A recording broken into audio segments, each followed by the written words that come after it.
What's up, guys? Welcome in to the Dragon Ball Z podcast we named the Great Nimbus Debates. Without further ado, let's get into it.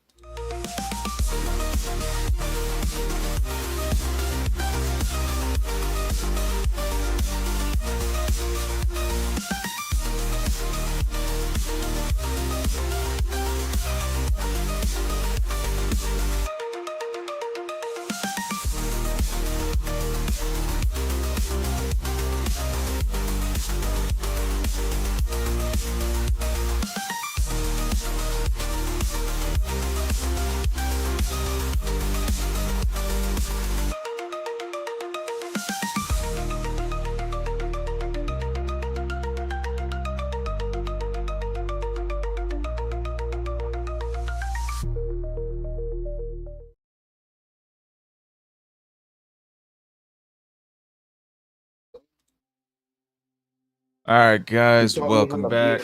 Welcome back.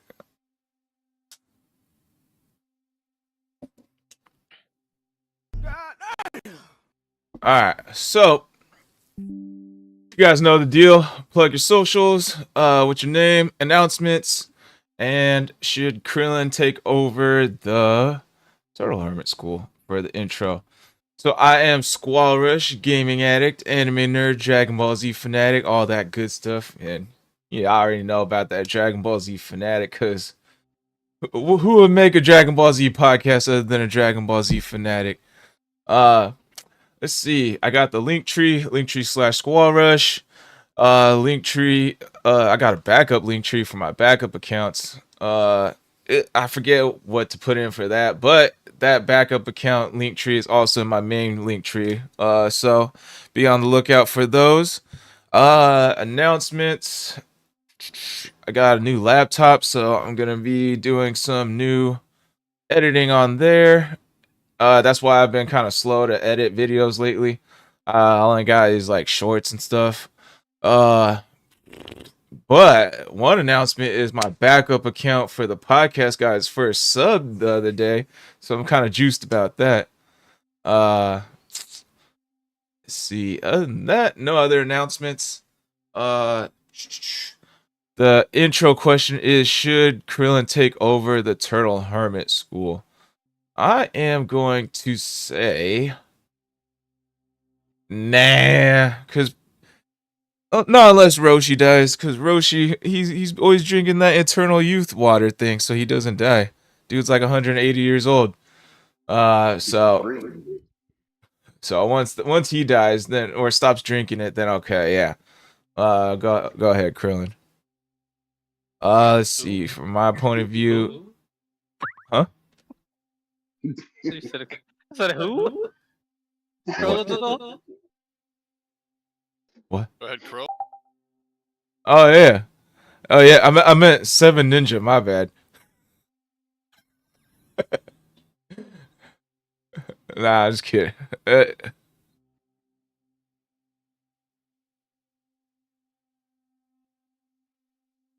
a ninja connoisseur, all things ninja. Anime connoisseur as well. I'm a subbed watcher. Okay, make sure you hear that, subbed watcher. All right.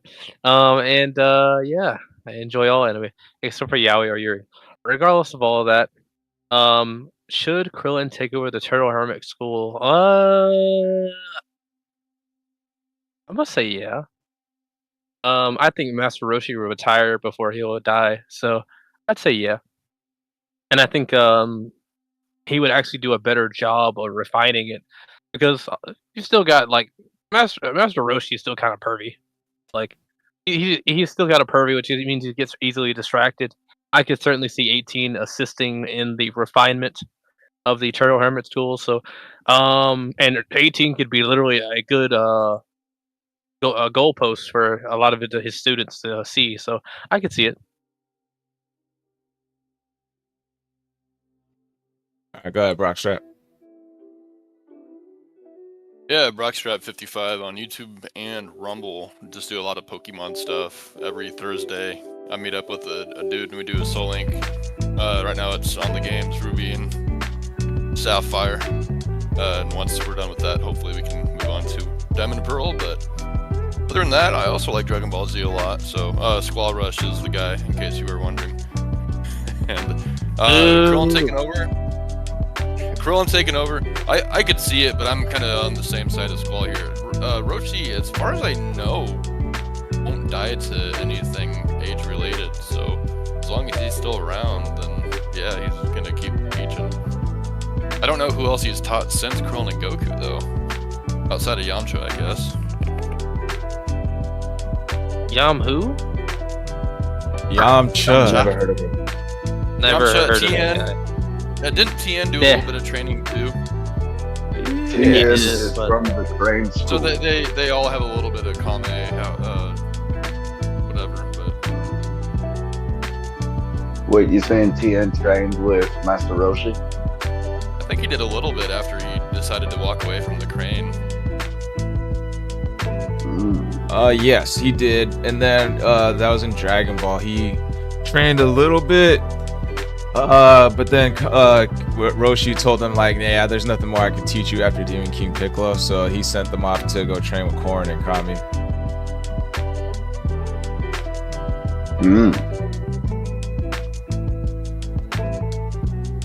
All right, super What, cool cold sauce. What's up, everybody? I'm Super Cold Sauce. My real name is Hunter. You can find me on TikTok at Hunter on Tick. I am the most handsome man on this podcast. Should Krillin take over the Turtle Hermit School? I do believe he should. I think number one, he would do a better job than Master Roshi. Because if I remember correctly, Master Roshi kind of didn't even really need to teach. I think Goku and Krillin just kind of begged him and kind of forced him, and like kept begging until he accepted. But also, I think it would give Krillin enough purpose that we'd wind up seeing big things from Krillin. Because Krillin is, number one, he will rise to the occasion. That dude's gonna be that. Krillin's gonna show up. Krillin will show up knowing he's gonna lose. And I mean, as far as talent and smarts and ability, I mean, Krillin has every fucking thing that you need. And he is 100% capable of being a teacher. I think that actually being a teacher would elevate Krillin on a massive level, because Krillin still has those like self-doubts. Like we see him kind of cowardly and feeling unworthy and shit, even in Super, when really he's literally the strongest human. So I think being a teacher would give him that confidence that he lacks, and then from that would birth a fucking brand new, incredibly badass Krillin that might even beat Goku in a fight. If I'm just trying to bug SquallRush. So yeah, I mean, I know for a fact he would do a much better job than Goku at being the teacher of the Turtle Hermit Way. And I mean, if we look at the motto of the Turtle Hermit Way, work hard, study well, and eat and sleep plenty. I mean, Krillin's got that, dude. You know, Krillin can do that better than Goku can. I mean, Goku does suck at a lot of things. Goku Especially sucks. being a dad. What was that other thing I wanted? Here we go again. Goku sucks. But yeah, no, I really do think it would be a big moment for the show. It would be a great moment for Krillin and Krillin's character in general. And I think it would kind of complete Krillin's character in a really good way. It'd definitely give him some importance, I'm not gonna lie. I can't wait till you see episode 11, bro. Bro, episode 11 is So something bad happens to Vegeta. the Nah, gift says it all, no. my guy. All I want you to know. I could just see Hunter seething now. It just reminds me of just reminds me. I saw, you know what's funny? I saw that picture of Vegeta in the rain that Ninja posted, and he was like, "This is gonna be cold sauce after episode 11," and I didn't realize it was in the Great Nimbus debates like chat, so I thought he was talking about Dan. So I was like, I hope that new guy dies. Yeah. What's it called? It just reminds me of that episode where they just ditched Vegeta, Piccolo, and Bulma. And then I was like, oh, I know Hunter's gonna hop on the next podcast talk, being hella mad. And he's like, dude, this is so fucking stupid. I was like, yeah, I knew it. Alright, It guys. is fucking stupid. Segment 1 starts now.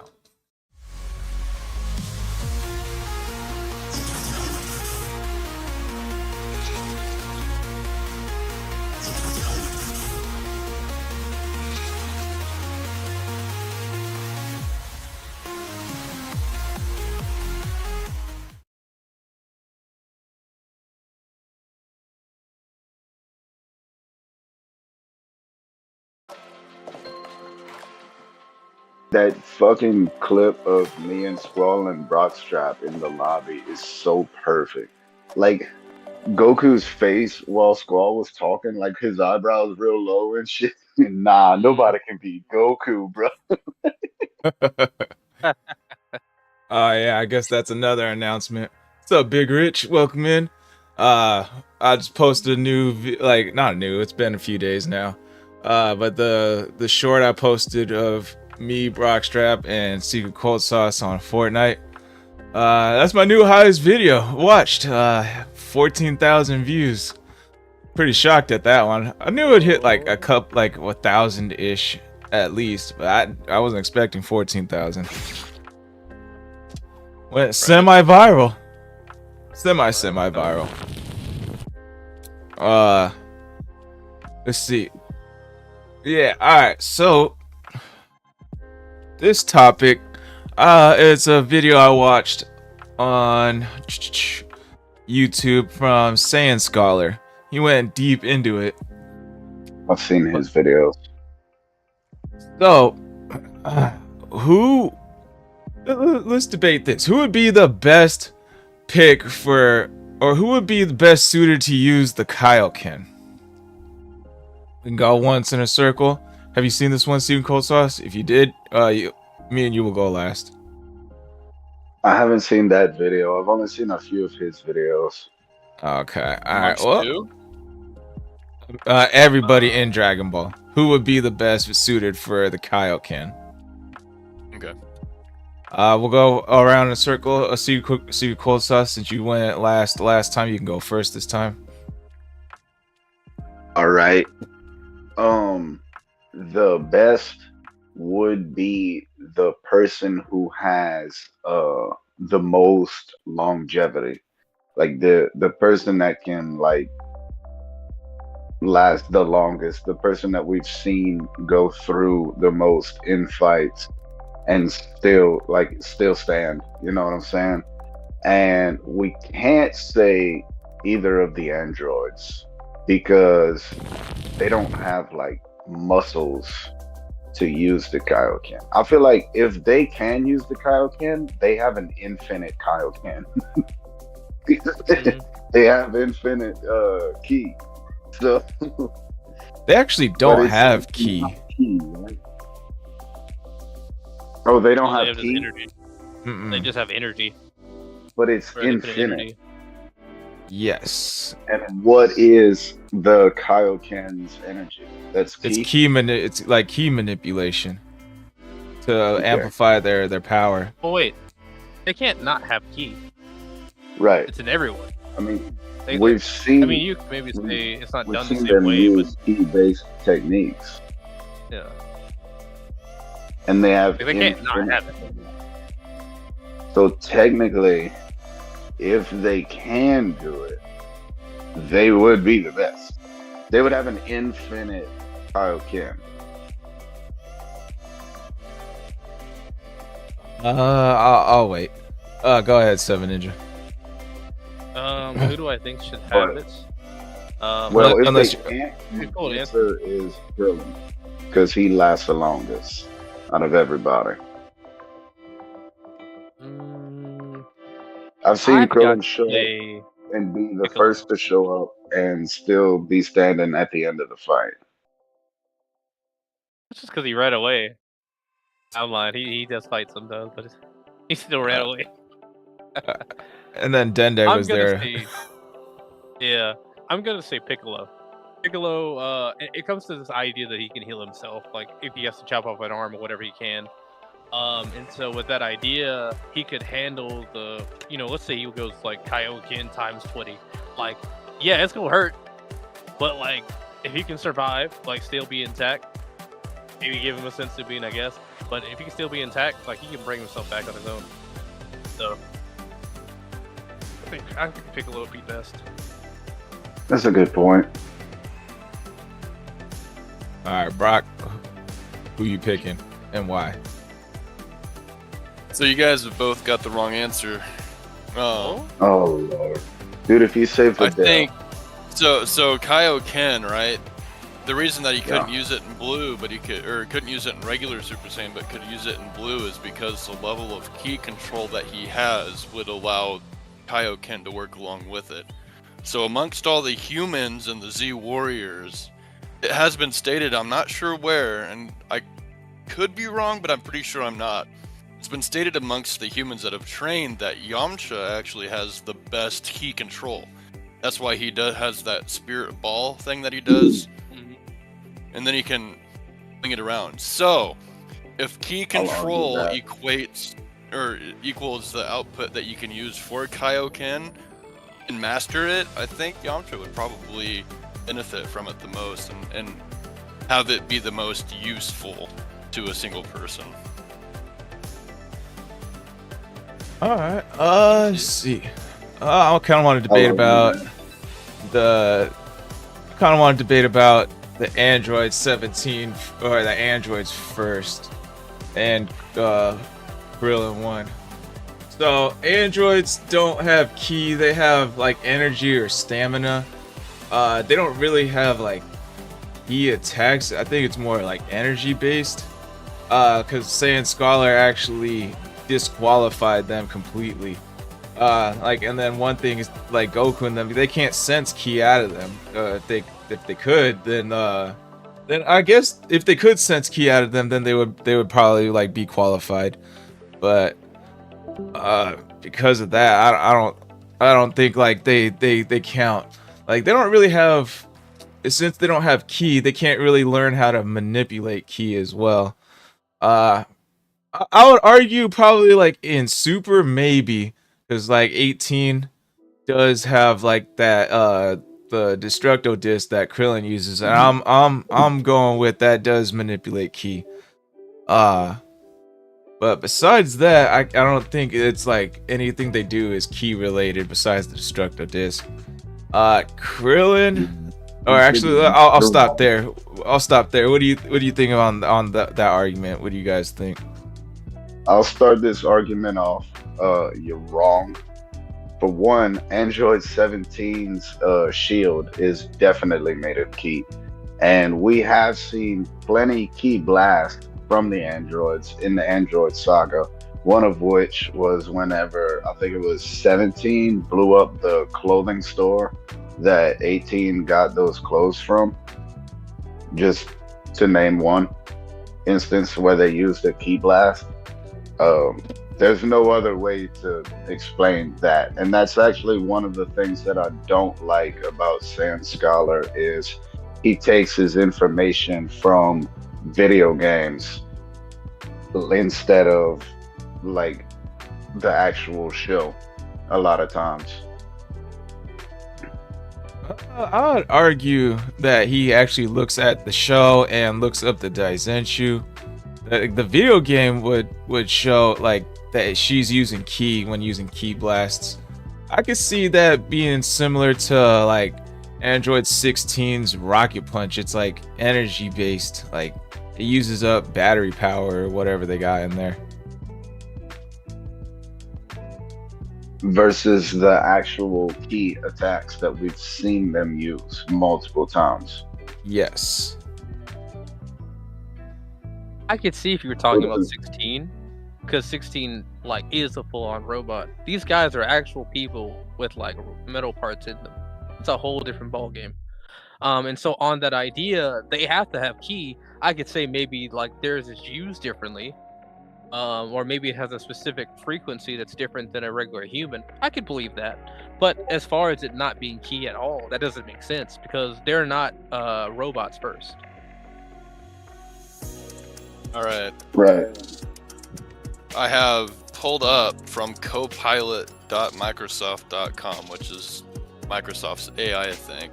Z Warriors energy, Kai base. The Z Warriors like Goku, Vegeta, and Piccolo use ki energy, which is the life force energy that cannot or can be sensed, controlled, and depleted. They can train to increase their Kai, and their energy levels can fluctuate depending on their physical and emotional state. Ki can be sensed by other beings with the ability to detect energy, which allows Z Warriors to track each other's presence during battles. Androids energy, unlimited energy. Most androids, especially Android 17 and 18, have an energy source that doesn't deplete, giving them a huge advantage in prolonged battles. Their energy is not traditional ki, so they don't tire out the same way Z Warriors do. And that's all I got from that. But so the energy from Copilot, from the AI, the information that's fed into Microsoft that regurgitates says Android's energy is not the traditional ki. So if that lines up with the video game information that what was his name? Sand Scholar. Yeah. Suck it, cold sauce. I don't have to suck it because I'm just reading what the internet says, and the internet is never wrong on anything. Yeah, I'm not. The internet's never wrong. Get the fuck out of here. Dr. Giro states in one of the episodes in Dragon Ball Z that they never run out of ki or stamina, that they don't tire. And they talk about that throughout many of their fights. They taunt their opponents with it. Like one of my favorite Android 17 moments was I remember who he was fighting, but he had him. He was like breathing heavy and shit, and he was like, "Yeah, go ahead and breathe. See, we don't have to do that because we're androids." And blah blah blah blah blah. Yeah, but they never said he had to have infinite ki. They always said energy or stamina, which energy and ki are like separate. It could just be using a different term. Like they're not like Jerome may not call it ki, but like it's actually energy inside of a Goku. Like he could be using energy as like a different term. That's pretty easy. He is energy. Yeah, Life like force. it's just a different. No, term. they're separate. They're not the same thing. But I don't think Frieza would say ki. I don't think Frieza would say ki. I think he'd say energy. Right. You know what I'm saying? Well, That that would was- be a word that would be like invented on Earth. Well, no, because King Kai calls it ki, so it would be a universal. Like that's the name for it. Let's think about what he is though. Like he's up there and he's talking to the Saiyans or the Z fighters. He knows that they know the word ki. Wouldn't you use the word that yeah. they know in order to tell them something? Yeah. It makes sense to me. Good point. Yeah. Yeah, Wall's wrong. You wish. I also want to look at the idea of like, God ki is different from regular ki, so therefore, like, Which it is. Android ki to be different than regular ki and God ki. It's just a I'll different take that. frequency at that point. That's a good point. Good point. Yeah, the whole shtick on like they can't sense the energies, the android's key is like that's to me like it's a whole separate thing than like the regular key that they use, the main characters use. Let's see. The thinking Hayabusa is just gonna hop in out of nowhere. Let's Well, see. actually, All right, so Krillin. Let's go. Let's move on to Krillin next. Krillin. What are your guys' thoughts on Krillin? Seven Ninja and Brockstrap. Like, would he be a good candidate for Kaioken? Why or why not? I mean, you're talking about like the guy who's always at the fight, regardless of anybody. Krillin is always there first. It would give him an edge he just doesn't have. I mean, he's willing already. We already saw him create like a new solar flare, right? 100 times or whatever it was, solar flare. So he's willing to learn techniques to give himself an edge. I could totally believe him learning Kaioken. Maybe he's not using it as long as Goku, but just like a couple of seconds or even a split second would be enough to give him the edge. So I could see it. So, would that make him like the best suited for Kaioken over like Piccolo, for instance, or Goku? When it comes down to it, Piccolo, we're already aware that Piccolo is up there with Goku in them. Like he's rivaling them. He's not on their level, but he's rivaling them. So he's got ways to bring himself up without it. The best suited is going to be the person that needs it the most, and for that, it's not going to be Yamcha because Yamcha's not going to show up all the time. But No, not Krillin's the- always there. Sorry to butt in, but like what I mean by like the best suited, it's not like who needs it the most. It's like who can actually wield it with like the least amount of side effects. Like who can actually use it to its max potential and. Oh no, he and- doesn't beat Piccolo. Okay. He doesn't beat Piccolo. I think he does. What Brock? Oh, I was gonna ask Grok, which Earthling has the best potential? So as far as Krillin, having Kaioken, I could see him learning it. I definitely don't know, because again, if it goes to the basis of what the transformation or the technique is, and how the technique actually works with, if it is a key control based attack, then I mean obviously Krillin has good. He's one of the few Earthlings that know how to fly, send out energy blasts, whatever. Is so that he has decent key manipulation. But as far as who the best suited is, if it is a key controlled technique and the best key controller would be Yamcha amongst Z Warriors. Piccolo could probably take that beating. I don't know if Yamcha can. He is not trained, right? Even during the Buu saga, when you see him walking around with the gang, right? He's in his like flashy clothes and didn't really look like much of a traditional warrior, right? But in the recent manga chapters, well, I guess not recent, but during the Moro arc, he was recruited by the Galaxy.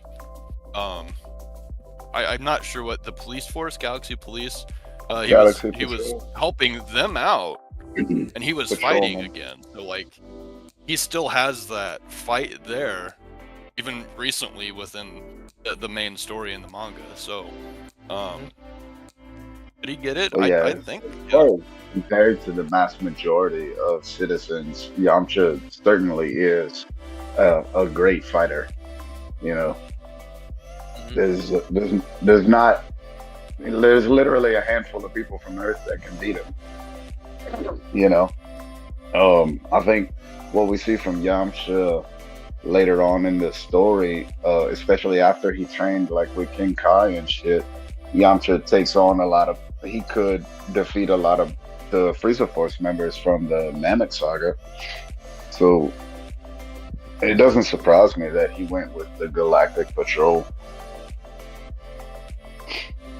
So for Hunter and Brockstrap, so we're counting all characters. So Yamcha and Krillin, when they used the Kaioken, remember when Goku first used it against Vegeta? It tore his body to shreds.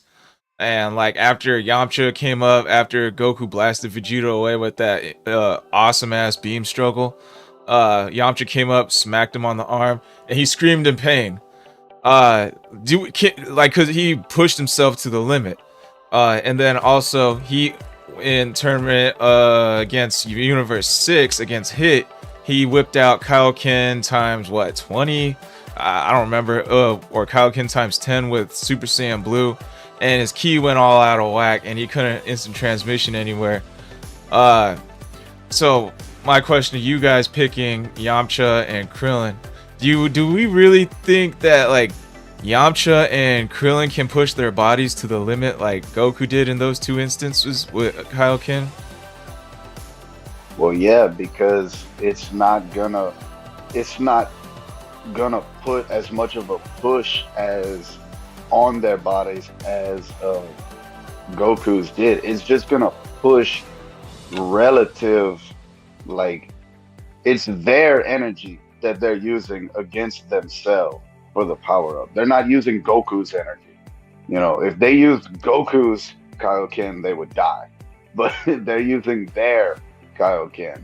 So they're not gonna, like, it'll still tear them up. It'll still have the same effect, the same end result to them that it had on Goku. But it's whether or not it's gonna last very long or be as good of a power up. I think Krillin is tougher than Yamcha by a lot, so I think he's gonna last a lot longer. And I'll accept that Yamcha had better ki control earlier in Dragon Ball, but as far as Dragon Ball Z goes, Yamcha having better ki control than Krillin isn't. It doesn't sit right with me. I watched Krillin on the fly invent the Scatter Kamehameha and Destructo Disc, just thinking of it in the middle of battle and then making it. His ki control is as good as it gets. I was under the impression he learned that prior to that fight, but I'm not trying to get into that. Like that's gonna spiral into something different. Go ahead, Brockstrap. Do you think Krillin or Yamcha would be more better suited than Goku at using the Kaioken? I would imagine equating ki control probably to say music, right? some people say there's two type of musicians. One plays music and the other tries to play music. So you can have a talent and you can work hard, and you can have a talent and work hard. But as far as the talent of key control going to one person, Yamcha, and the other working on it, Krillin, right? Maybe they could both eventually reach the same level, since obviously Yamcha does it. And there's something to be said for hard work surpassing, right? And all in all, it's a technique as well. But some people, even though they aren't in it, maybe they can just come back to it and switch the, turn the switch on again. As far, I guess I forgot really where I was going. I don't know. Krillin probably could do it better than Yamcha at the moment, right? He's been around. As far as fighting, though, I don't really know how much fighting Krillin ever does necessarily. He had that little spat with Imperfect Cell. He didn't really fight in the Cell Saga, though, right?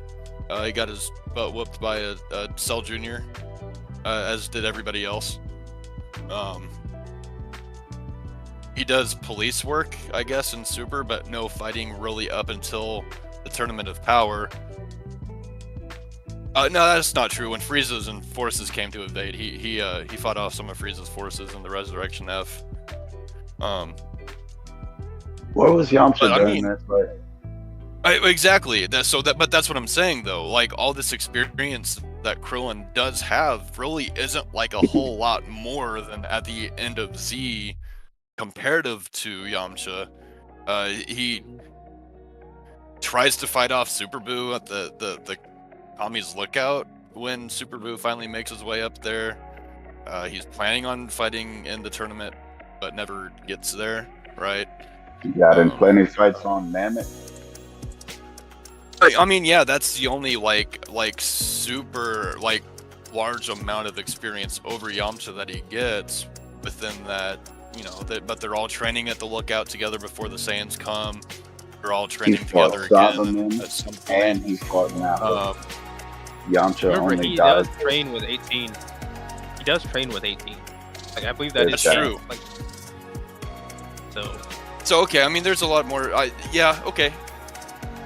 I'll agree with that. But as far as like, if Yamcha also was like retired from fighting, like you right. don't. See no, I him. don't disagree with that. I don't disagree Right. with that. But if we're going with just Kaioken, like, again, down to its roots, if it's a key based manipulation technique, right? Because it's a power up. Don't get me wrong, but we all came to the conclusion, I think, a few Great Nimbus debates ago, that Kaioken is a technique, and it goes relative to the base power, right? So if Goku's base power is this, and Yamcha's base power is this, and Goku uses the 20 times multiplier, and then Yamcha, 2 maybe, he goes up to here. So like, I don't know what, I mean, Goku obviously, like Squall was saying, he got smacked on the back and he was in excruciating pain because he tore his body up to that point to where, he did what he needed to do to fight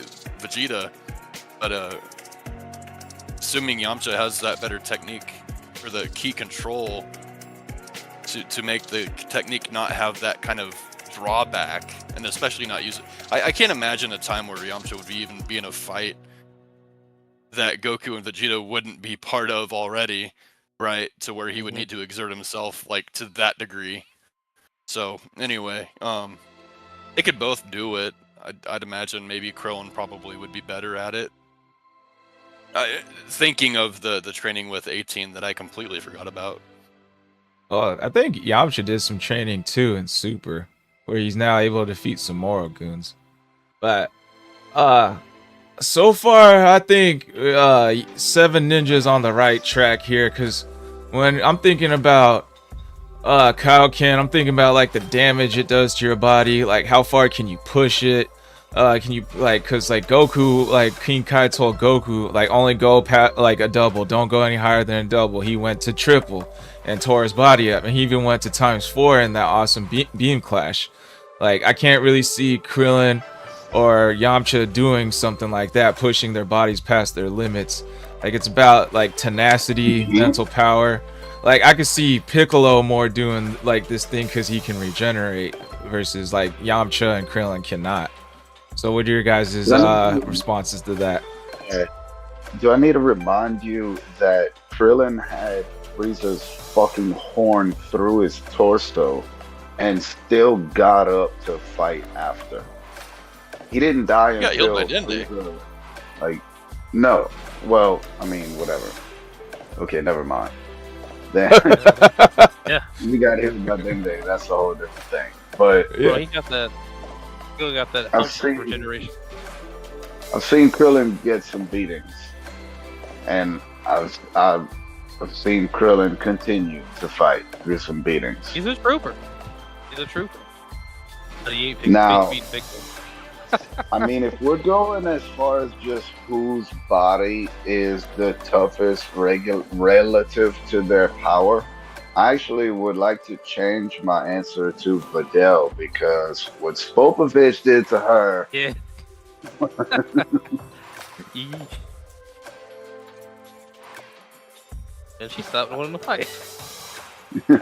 I mean, Popovich, I would argue like the Kaioken would probably do more damage to Videl than Spopovich's weak ass. Bro.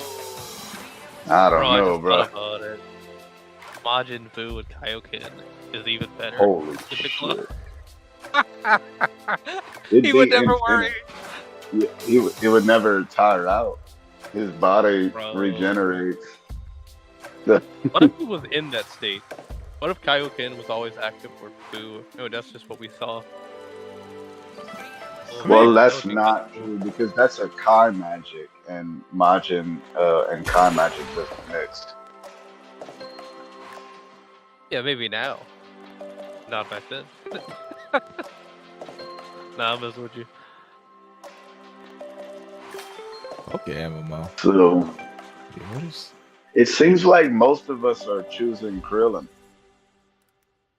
No, not I'll even stand close. on my Piccolo hill. I mean, but 7 Ninja, you're getting more on the right track. Majin Buu would be a decent. It's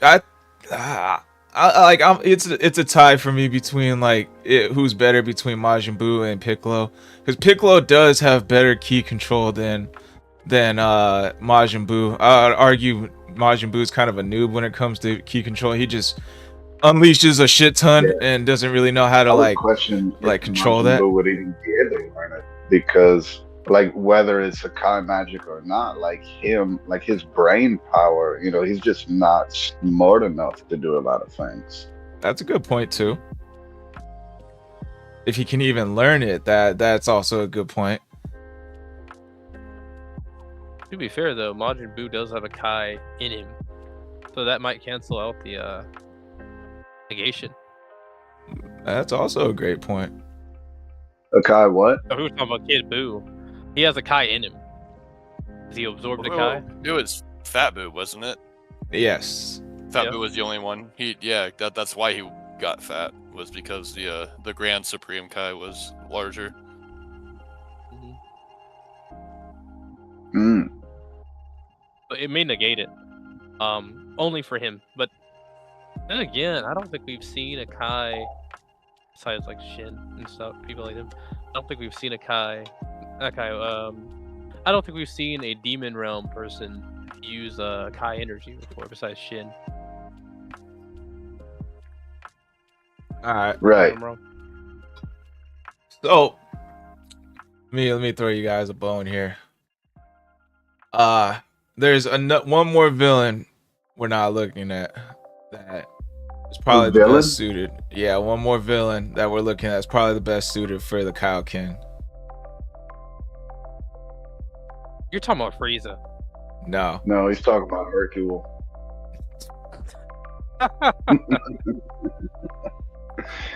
A villain? It can't be Okay, Broly. wait. You can't throw can't us be Broly. that bone. No. No, he was never No. a villain. It can't be Broly. I'm talking about Cell. I mean, I guess. Because he can regenerate. Of course, he didn't Yep. know how to regenerate that one time, so he might have died there.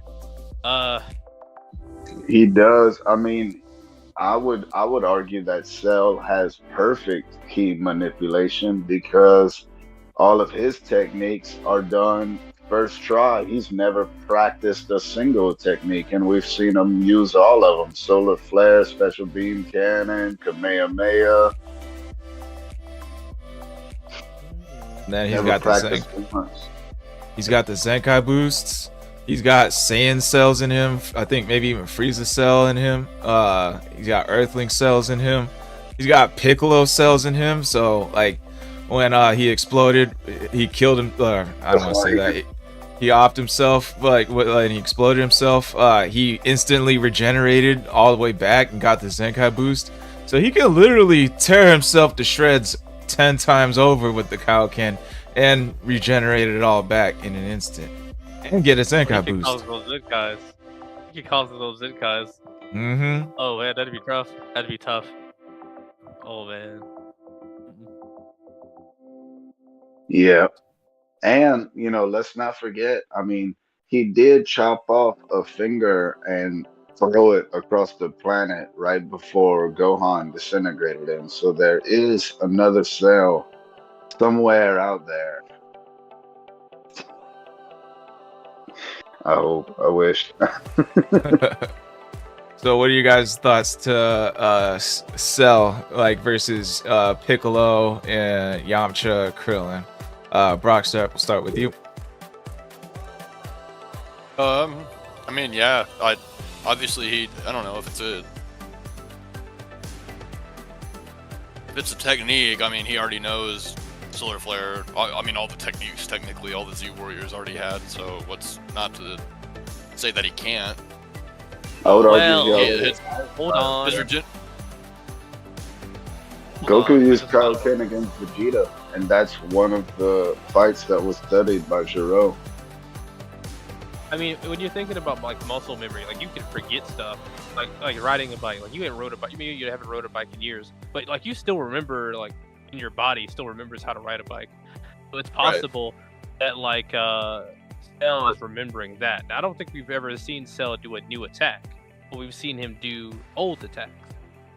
So it's possible to believe that we've never seen him do Kaioken. Yeah, we've never seen him do Kaioken. So Right. I don't think he could possibly copy that one. I'm not sure why, but I don't think he could possibly copy that one. Maybe just because he And in fact, we should have. worried. Because Yeah, we like should I have. said, When did he get away from that Piccolo? was one of the fights that Giro studied while making these robots, androids, all this. How did he escape Piccolo after the Kami fusion and hit the imperfect form? Solar Flare. Yeah. He didn't see Yeah. anybody use Solar Flare before then. And I'm pretty sure he Correct. also used a Kamehameha wave before. So if he already has these techniques That's it. like implanted, Is it really though? Cell has Yeah, used I'm- the solar flare. Cell has used the special beam cannon, and Cell Right. has used the Kaioken. That I know for a fact. Those three. he has better regenerative properties than Piccolo. All signs Certainly point to say that sure he can. Wait, I'm gonna say this. On stuff go that ahead. he knows, I'm sure his key control is amazing. But because of the things that we have not seen him do, it makes me think that he has to learn them or has to absorb someone that has that ability. Therefore, I'm willing to say that he's got great key control on things he knows. But when it comes to things he doesn't know, it's probably terrible. Again, Well, we who got did to he see we got to absorb? see him Already for the know. Cell saga. Who did he absorb that allowed him to use the solar flare? Have we ever seen Piccolo do the solar flare? Like, I know he got part of Piccolo's arm. Yeah, but I think he's got Krillin's DNA. Right. I could totally see him having Krillin's DNA. So that would, because I don't think Giro would pass Krillin up. There's no reason to do that. Well, he has Goku's DNA. he has Goku's DNA. He's got all the Saiyans' DNA. Like even Vegeta. Like he should be able to use the Gallic gun. Oh I wait, think he did. Didn't I think he did use the Gala gun. he did use it against Vegeta? Yeah, in his second form. Semi-perfect? Yeah. So, I think so when we compare like let's say like Cell to like Majin Buu and to Piccolo, it's like we're kind of crossing out Majin Buu because like he have the brain capacity to learn it. If Cell doesn't know it, he definitely has the smarts to learn it. I'm arguing that point for sure. And Piccolo can definitely learn it too if he wanted to. And Krillin. Yeah, all of them have the smarts to learn it for sure. And Cell's got the key Buhan manipulation. Oh yeah, Buhan could have. Would have had the smarts. You know what? We're all wrong. Master fucking Roshi. Nah, it should be Bulma. It should be Bulma. Listen. Launch. Arale. Oh my gosh. Launch on her bike. Bro, I can see it now. Oh my gosh. And then she somehow figure out like the opposite Kaioken for a good side. I can see it. What's your instinct? Alright, well, if anyone else has anything else to say about that, that was basically all I got for who would be best suited for the Kaioken. Yeah, I think we did a good job on that one. I really enjoyed the part where Brockstrap admitted that Krillin would be better than Yamcha. On the road, early Saiyan saga, man, Yamcha would have had it. Or I guess early Frieza saga. The early They wouldn't have known about it. Yamcha got killed in one attack. So okay, well he got blew up on, and nobody really expected that. I'm sure any of them probably would have also passed if they got exploded on. We all know suicide attacks are like overpowered. Like second form Cell's suicide bomber would have destroyed everyone and the planet. Vegeta against Majin Buu. Except for Vegeta's. That was the most useless one out of all of them. Right. But I think Yamcha would be the only one who could have got caught by that. And the only reason I say that is that Krillin's like the only one. Like, if we're saying like out of the team, like Krillin would have dodged because he's paranoid. Like he's already scared. Gohan wouldn't have been able to dodge, but Gohan would have lived from it. Like I could see Gohan get grabbed. He's scared, probably scared to fear. I could certainly see that. But of course, we're talking about like pre-Piccolo's death, which is when that happened, right?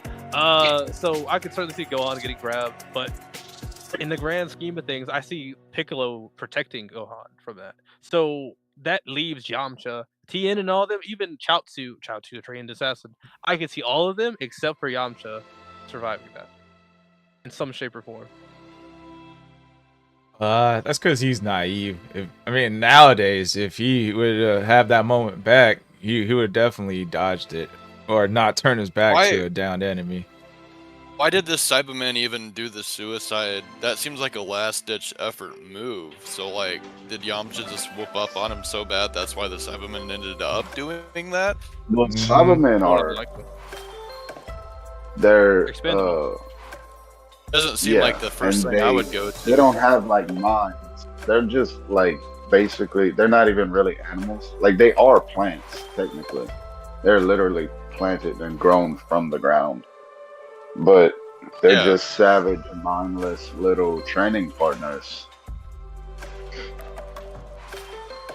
Yeah, I think they were just programmed to fight, and then I think someone fought a Cyberman first and before Yamcha did and lost, and then Vegeta, like after he got up, like the Cyberman got up, like all weak, Vegeta blew him up, and then after that they were all like, oh, okay, we're fighting to the death. Maybe. Well, yeah, I mean, not one ever exploded on Vegeta, did they? I mean, usually he would just whoop up on him to the point they couldn't... I mean, he finished him off, but, like... if that wasn't the thing that they initially did in the first place, then I imagine they wouldn't initially do that against Yamcha as well. I agree with your point that Yamcha did basically whoop the Cyberman. He was just naive and turned his back and got caught off guard. Also, quick question on this too. Was it filler that all the Z Warriors in the Namek Saga that were not in the living, did they actually all make it to Kaioken or King Kai's planet, or was that all a filler? No, they definitely made it to King Kai's planet, but some things on King Kai's planet was filler. Like when the Ginyu Force died and made it to King Kai's planet, and they defeated like Yamcha and them. They defeated the Ginyu Force with ease. That was filler. Right. Okay. So I mean, canonically, then they did have some training on King Kai's planet to where they probably potentially could have learned. Kaioken. Yeah, I agree with you. Kaioken and Genki Dama. Every one of them should have learned that. I don't know what the hell King Kai taught him. But that's also kind of up to the teacher too. If King Kai doesn't think that it was worth teaching, then he probably wouldn't have taught. Yeah, because that's just that main character fucking syndrome that Akira Toriyama had. Yeah, I mean you're not wrong there. Like when Were Goku... they not all main characters? Like when Krillin's probably the only side main character besides Piccolo. No, Krillin, 100%. I think Krillin has the highest ability to learn the Genki Dama only because he was given it by Goku. So I would like to see him actually learn it. We actually saw Krillin use the Genki Dama when Goku handed it to him. Yes. So that was pretty lit. And he hit Gohan with it. Almost hit Vegeta if he didn't dodge in time. But it man, did hit Vegeta. Gohan because Gohan pushed it back. What's it called? So Gohan hit Vegeta with a spirit bomb. Debatable. He just stuck his hands out and happened to bounce right toward his direction. Yeah, I love the way that Team 4-Star handled that. Goku was like somehow telepathically telling Gohan, like, you have to hold your hands out and bounce it back. And Gohan's like, I'm not sure that's how Ki works, Dad.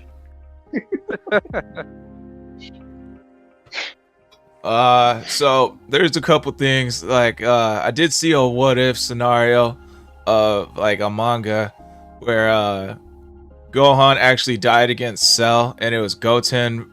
Goten was the only like Z fighter left and Krillin, so it was like years later and Krillin's actually training Goten. Wait, who? What? Against Cell? Yeah. How so was Goten after Cell? No, Gohan dies against Cell. So Goten's like the only fighter left. Goten and Krillin trains Goten, and he actually uses the Kaioken to train Goten. So I thought that was pretty neat. And like I actually did look up one Churro actually like brought to my attention one day that Master Roshi does know the Kaioken already. He learned it when he died against Demon King Piccolo and went to like heaven. So I guess King Kai taught him there, but he never uses it. And my guess is like his body's just too weak to handle it.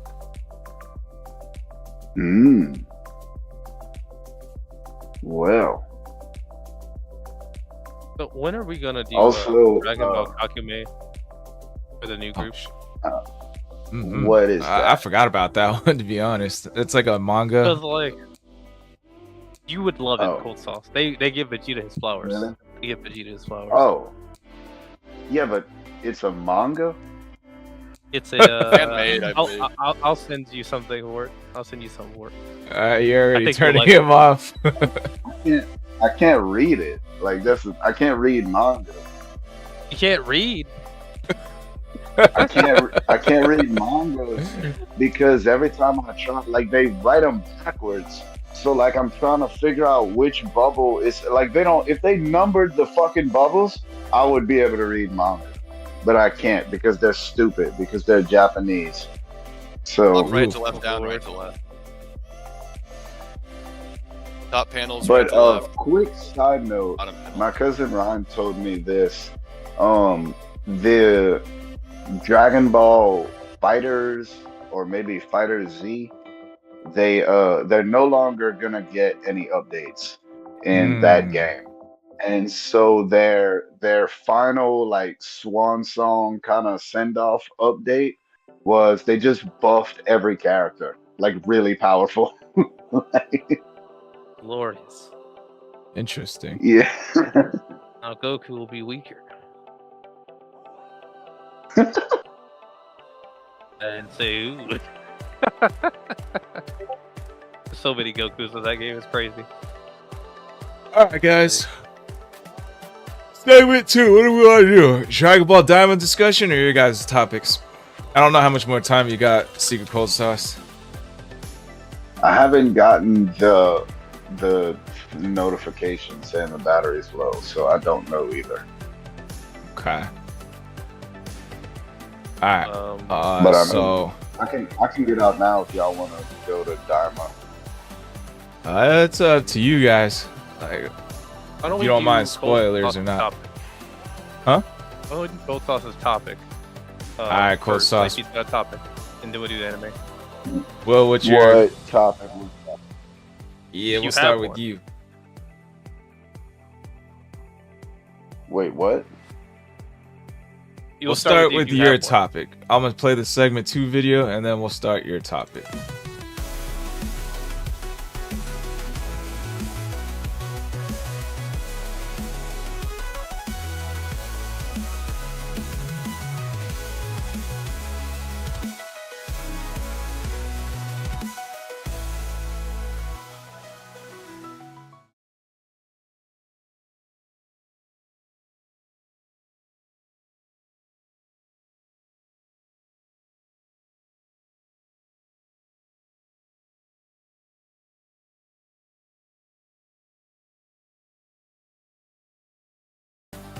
Shit. We Okay, are I back. got you. Okay, I got you. If instead of Goku, if Vegeta killed Frieza, how do you think the story would go? I mean, I don't think it would have changed at all. But Vegeta should have been the one to kill Frieza. I don't think any of us would deny that. Like, genuinely. I know Squall would say it just to be a dick, but, like, that was Vegeta's fight. But as far as Brock, the where you at? story going any different, What- are you talking about on Planet Namek? He kills. Maybe he's the one that goes Super Saiyan. Goku is the one who ends up dying, and he's like, Vegeta, we gotta stop him. Look, I know we didn't spend that much time together, but listen, there's a whole planet you can stay on. I'll treat you right. There's a woman there you can hook up with, whatever. Still is. I don't Still from. I don't see that happening. Yo, bang. Go bang my best friend.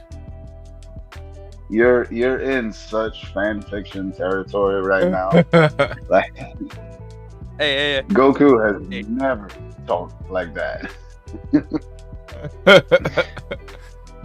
The first problem I got with this is like, why is like when Goku dies, like the part where Goku dies, like because like when Goku first arrives to fight, Vegeta's already like beaten to a pulp, Vegeta probably wasn't gonna die until Frieza shot him, but like I could see like maybe like he doesn't shoot him and like kill Vegeta, you know, and then like Goku, Vegeta have their fight in the brawl, and then they get like Goku gets beaten up, and then Vegeta has some time to rest and takes over.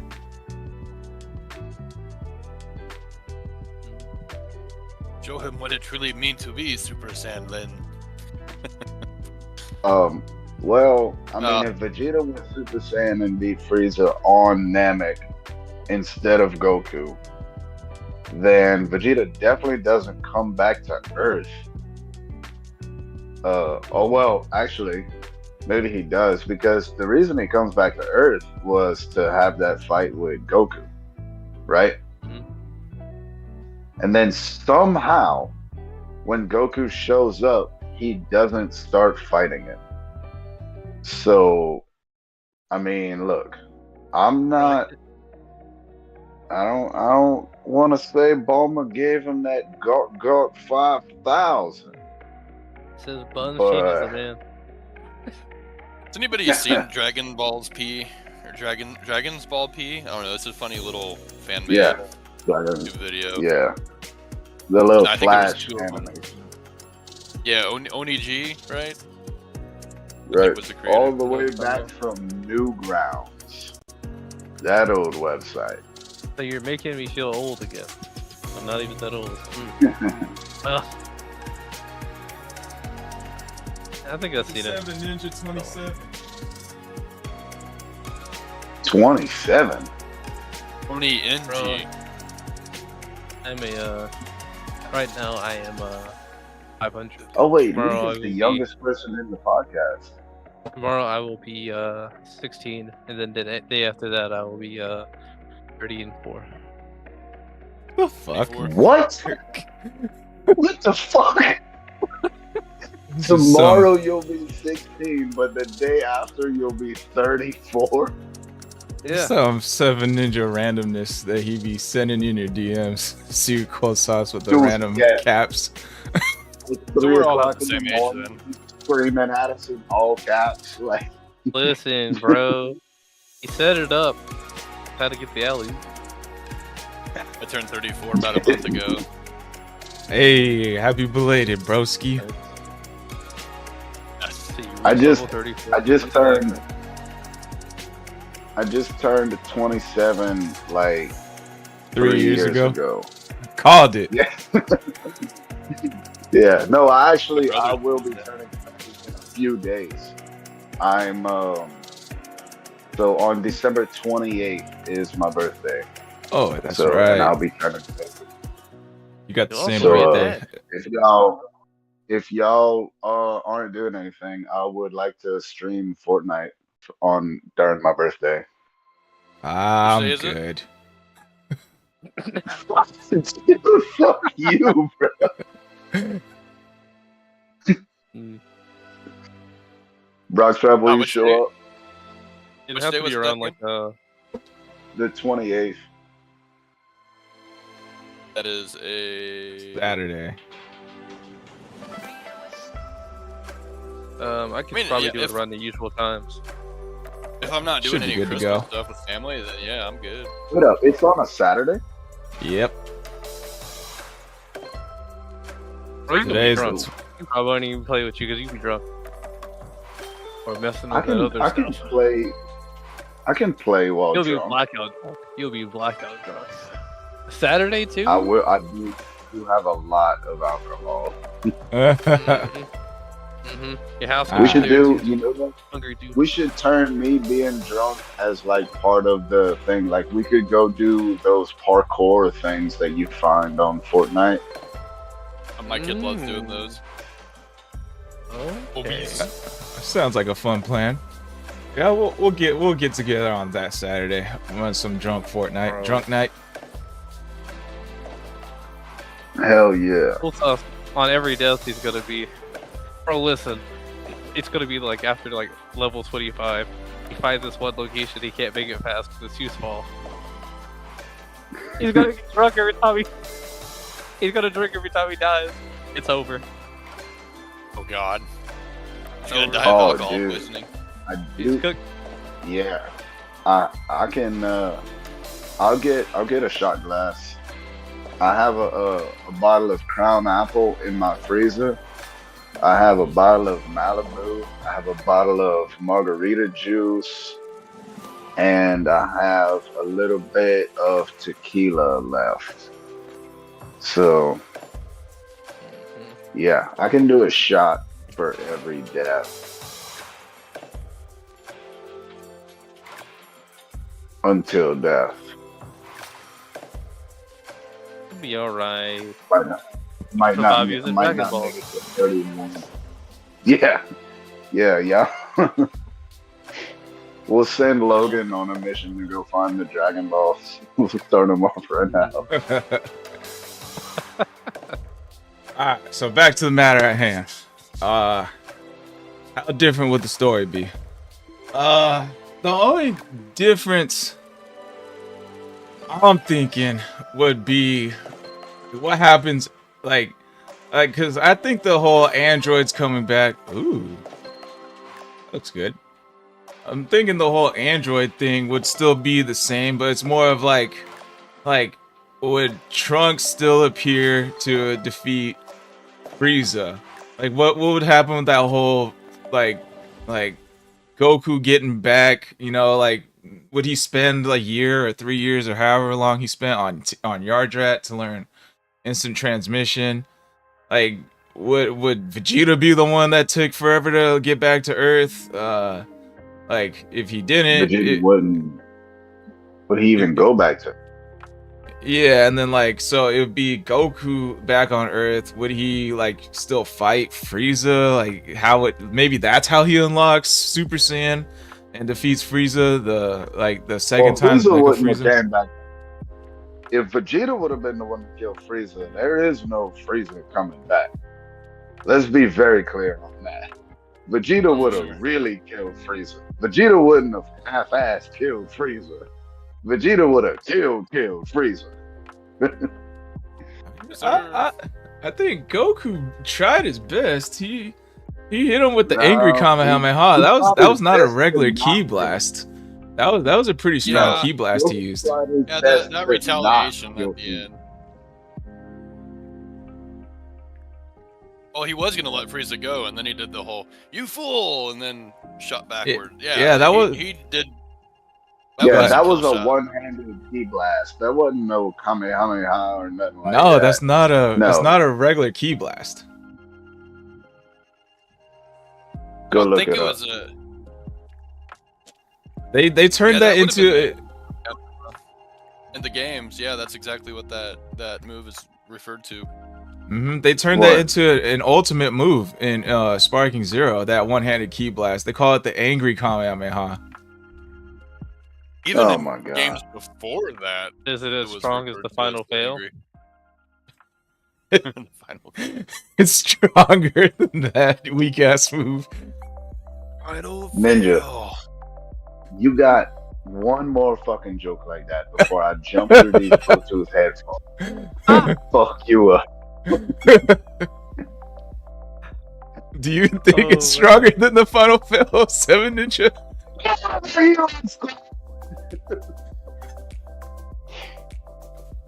Would you? So you agree with me, right, Brock? That's not a normal ki blast. That's a pretty strong move he used to finish off. Who tried to finish off?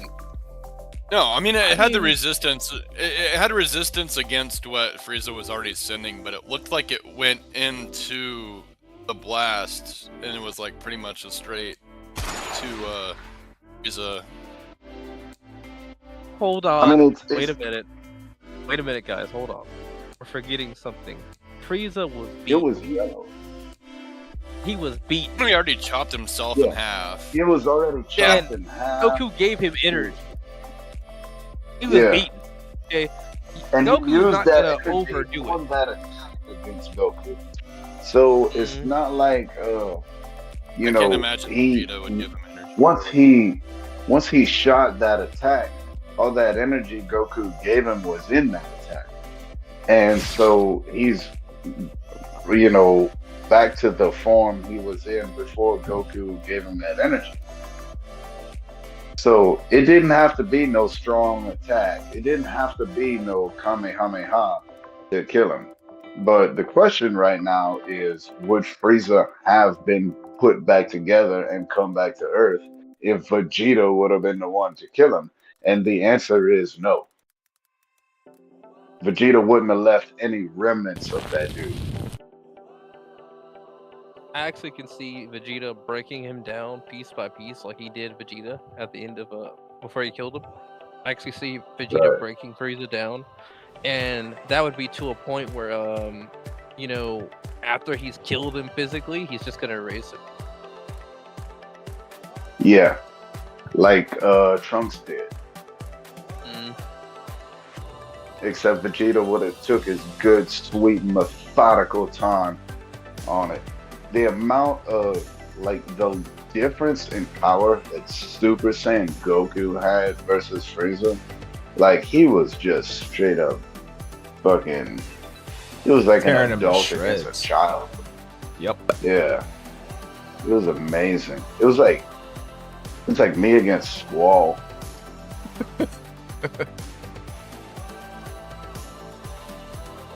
Maybe in Fortnite. In that game.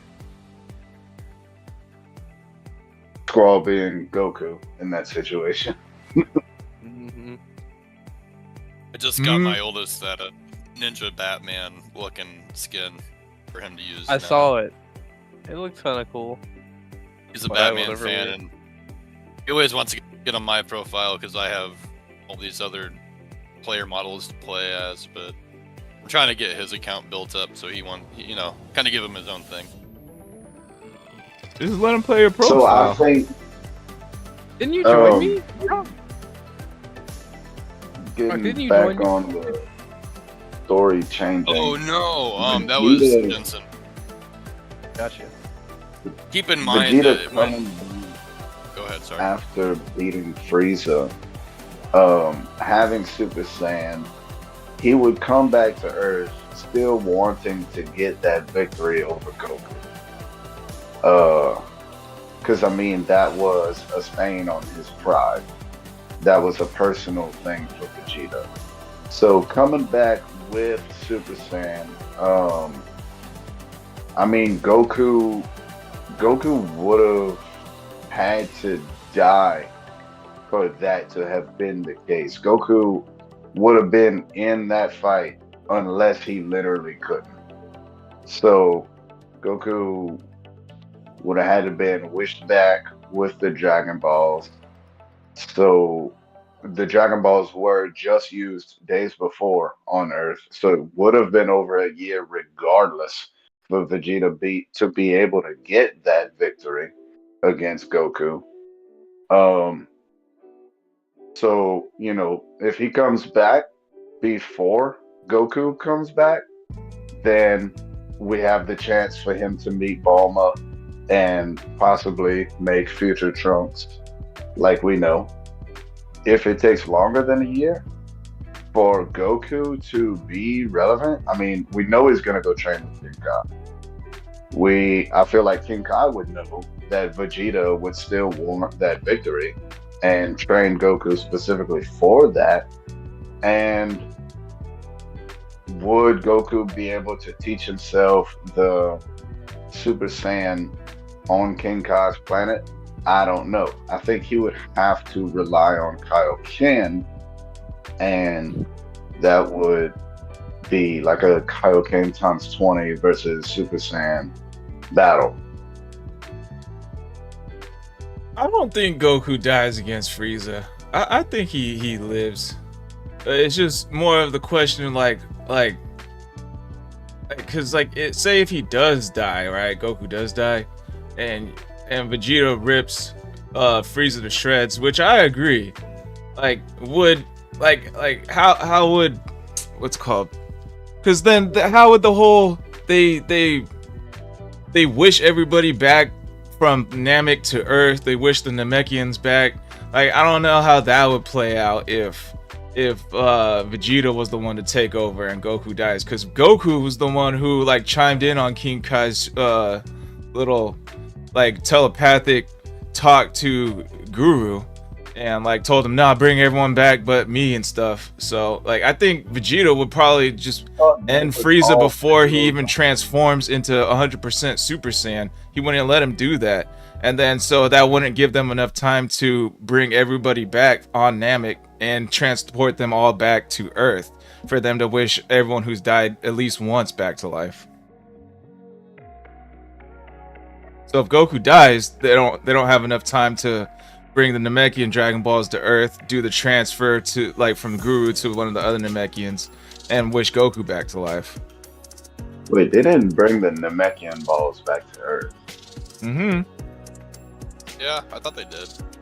Yeah. Because it was just a short time frame. No, they didn't summoned Purunga on Namek. Yes. They had they brought one the wish balls, left. And then they had the short lifespan. Purunga was on Earth. No, Shenron was on Earth. No, Yes, and Purunga. also Purunga at one point in time before the Namekians all left for New Namek. Mm-hmm. They brought all the Yeah. Namekians on Earth. Remember, there's that famous scene where like Vegeta beats the living crap out of Kid Gohan on Earth, and there's a bunch of Namekians around them. Like I forget while Goku and Frieza are still fighting on Namek, and then Piccolo had to stop in because Vegeta was about to kill Gohan. And then What Guru the passed fuck? away. I did not remember Moray. Is it Moray? Did Moray become the new elder? Yeah, the chubby one And then who they I raided- don't remember his name, but the one who like Yeah. blasted Zarbon's like Scouter and Dodoria's.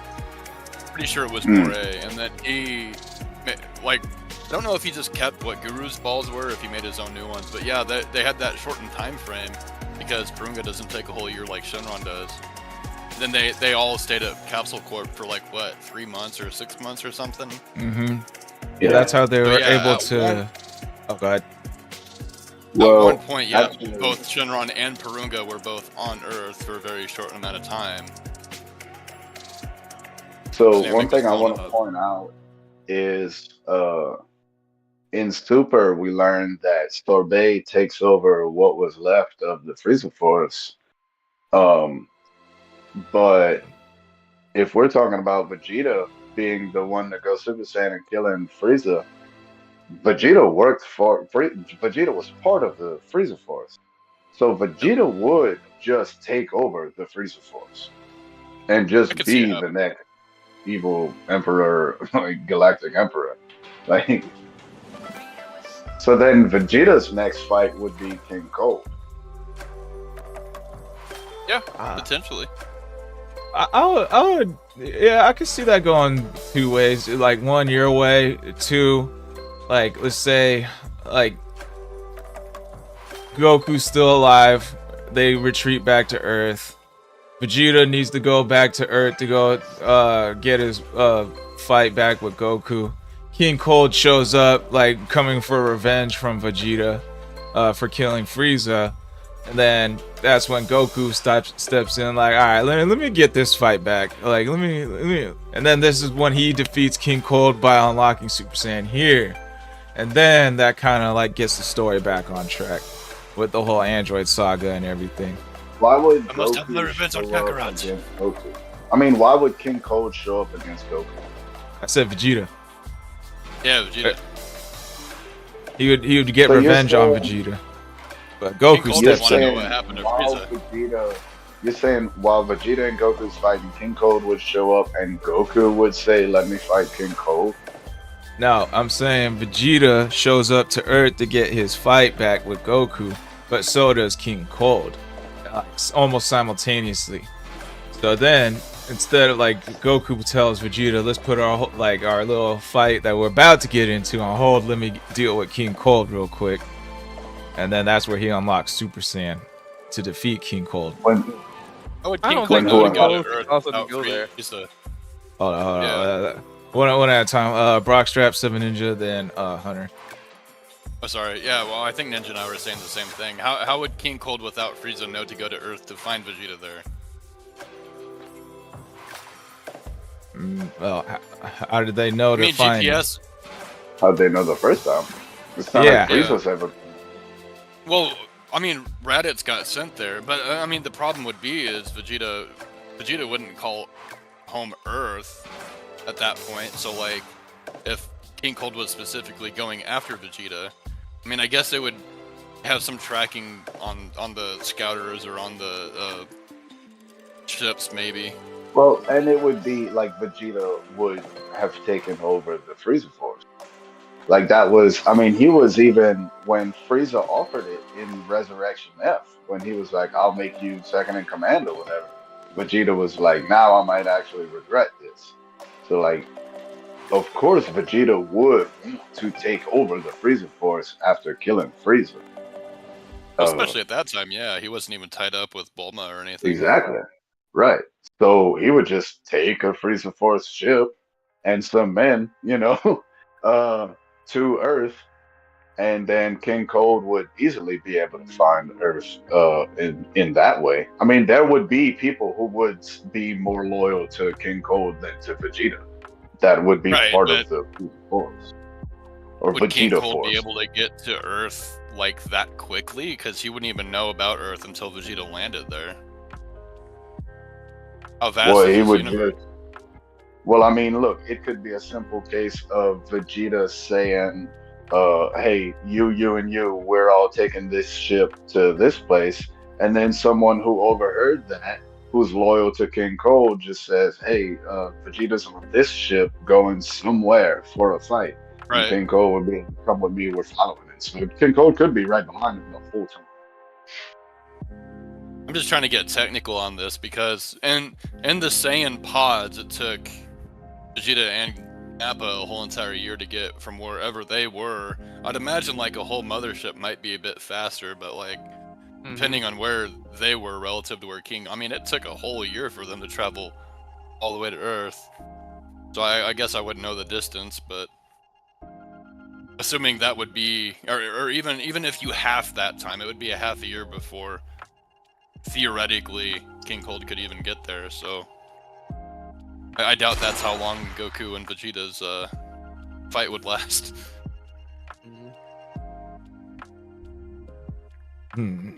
I was saying that, like, why would Goku become Super Saiyan versus King Cold? At the end of the day, when he was fighting Trunks, he thought all the power was in his sword, which makes me think that King Cold's not that strong to begin with. I don't even think he can transform. Matter of fact, I know he's supposed to be one of the unique ones, but in the grand scheme of things, I don't see King Cold being roughly as strong as Frieza is. So, like, I don't see Goku going Super Saiyan at all. There's like a what if manga on like what if like Trunks never showed up, and Goku ended up fighting King Cold and Frieza. Yeah, like King Cold did transform in the what if. Like, I'm not saying like he can or can't in like actual canon, but I would argue he probably can if like a lot of us are thinking it.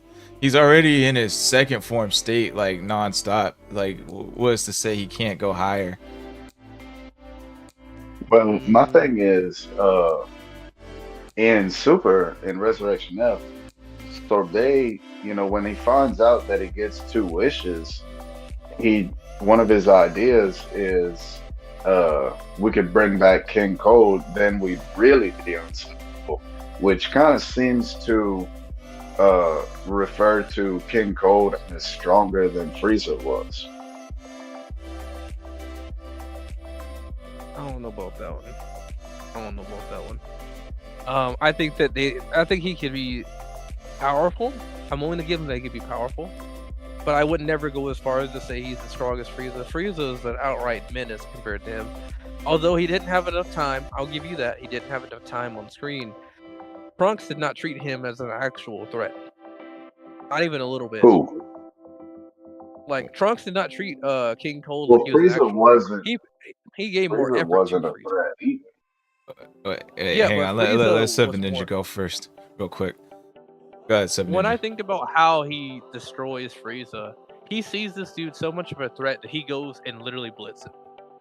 I think he maybe says a couple of lines, but he just blitzes him and takes him out of there. But King Cold, he gave him time to speak. He gave him time to think of a plan. And that only tells me that he thought he was so little that he wasn't even worried about him having the sword.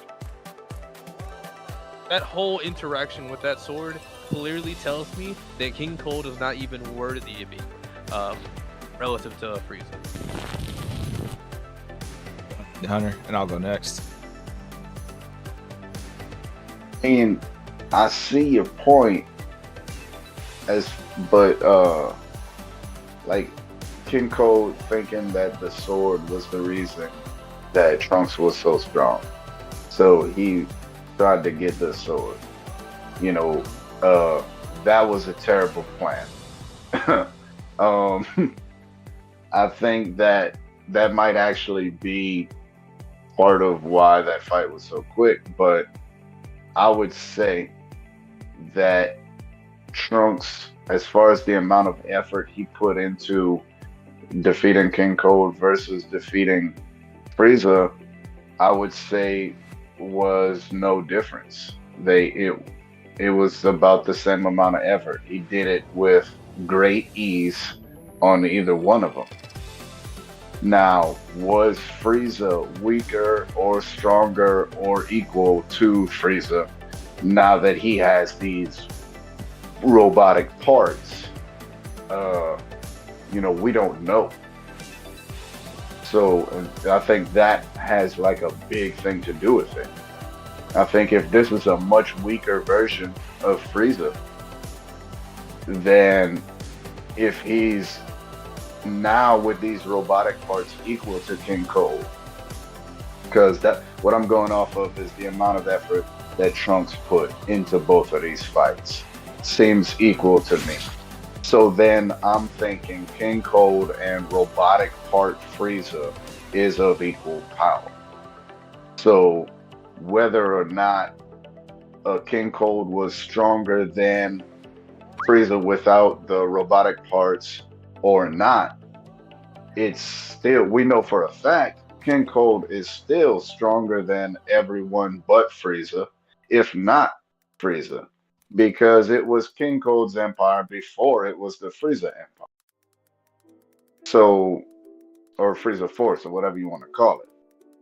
So he's still up there.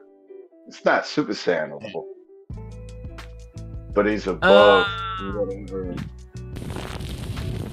So, hey, hang on. Like, are you? Did you get your whole point out, Hunter? Yeah. Okay.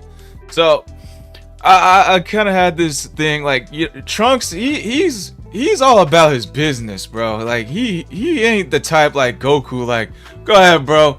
Like get your max form. He's Vegeta's son after all. You know, he's all about his business. He wanted to take care of second form Cell. He wanted to take out the androids before they even showed up. So, I'm assuming that he didn't.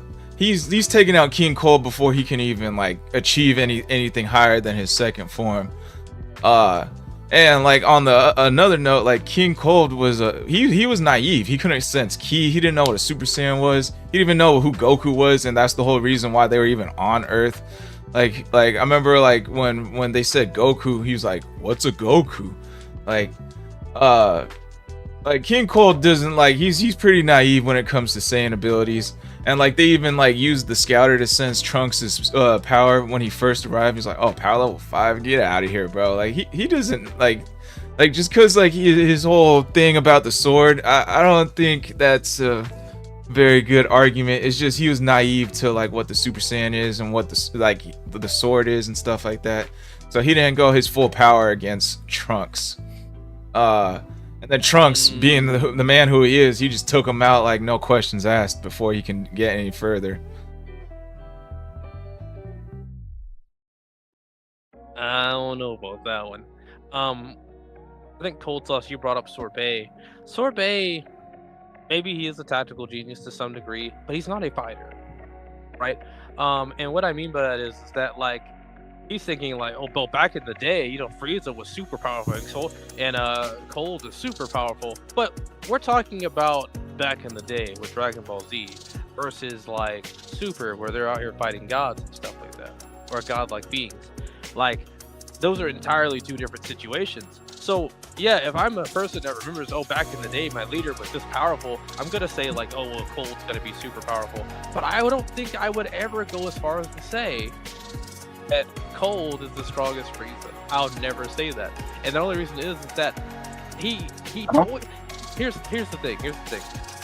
Trunks is a guy who says, "Listen, if a threat's serious enough, I'm taking it out. It does not matter." And when it comes to Frieza, it was first thing he did. He said, "I'm taking him out." But with Cold, He wasn't worried about Goku to a point where he gave him time to think of a plan. It was a bad plan, like you said, but he gave him time to think of a plan because he was not worried about this dude. He could sense his ki. He knew what powerful he was. It was obvious, and he destroyed him. To me, that clearly says, like, you know, this dude's not a threat. I hear you. This dude's not a threat like his son, though. So King Cold showing up to Vegeta versus Goku 2 doesn't matter at all. Actually, I mean, like, would King Cold even show up? Like, would he want vengeance for Frieza? I think he'd probably want vengeance for Frieza, only on the idea of, like, the reputation. I see that happening only for that idea. You know, you gotta save your look. But would he matter in that grand scheme of things? No. That's what I'm saying. What I was talking about before with why would Goku go Super Saiyan? I don't think King Cold's strong enough to cause that to happen. I think maybe he pushes them back. Okay, that's he's how we pushing go. back Gohan or Krillin.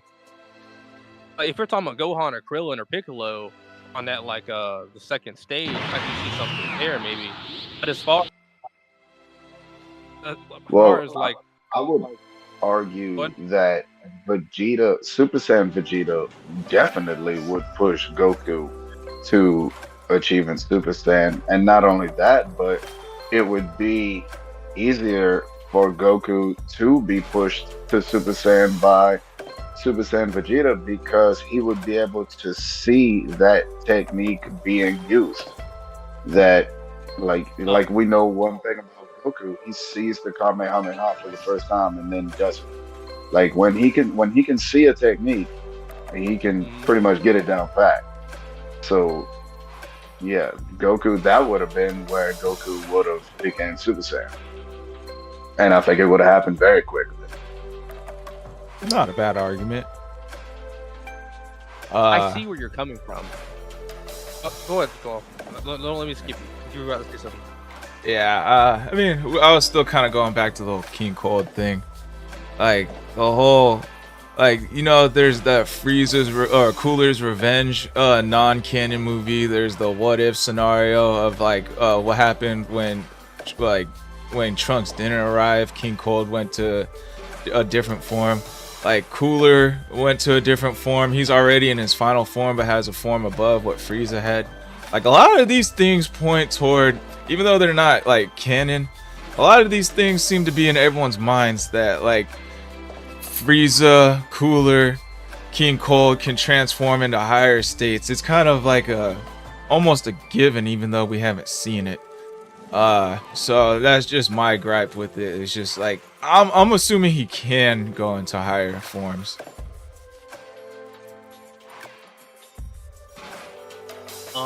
I did want to say this though about, like, I believe it was Cold Sauce that said that Vegeta would take over the Frieza Force.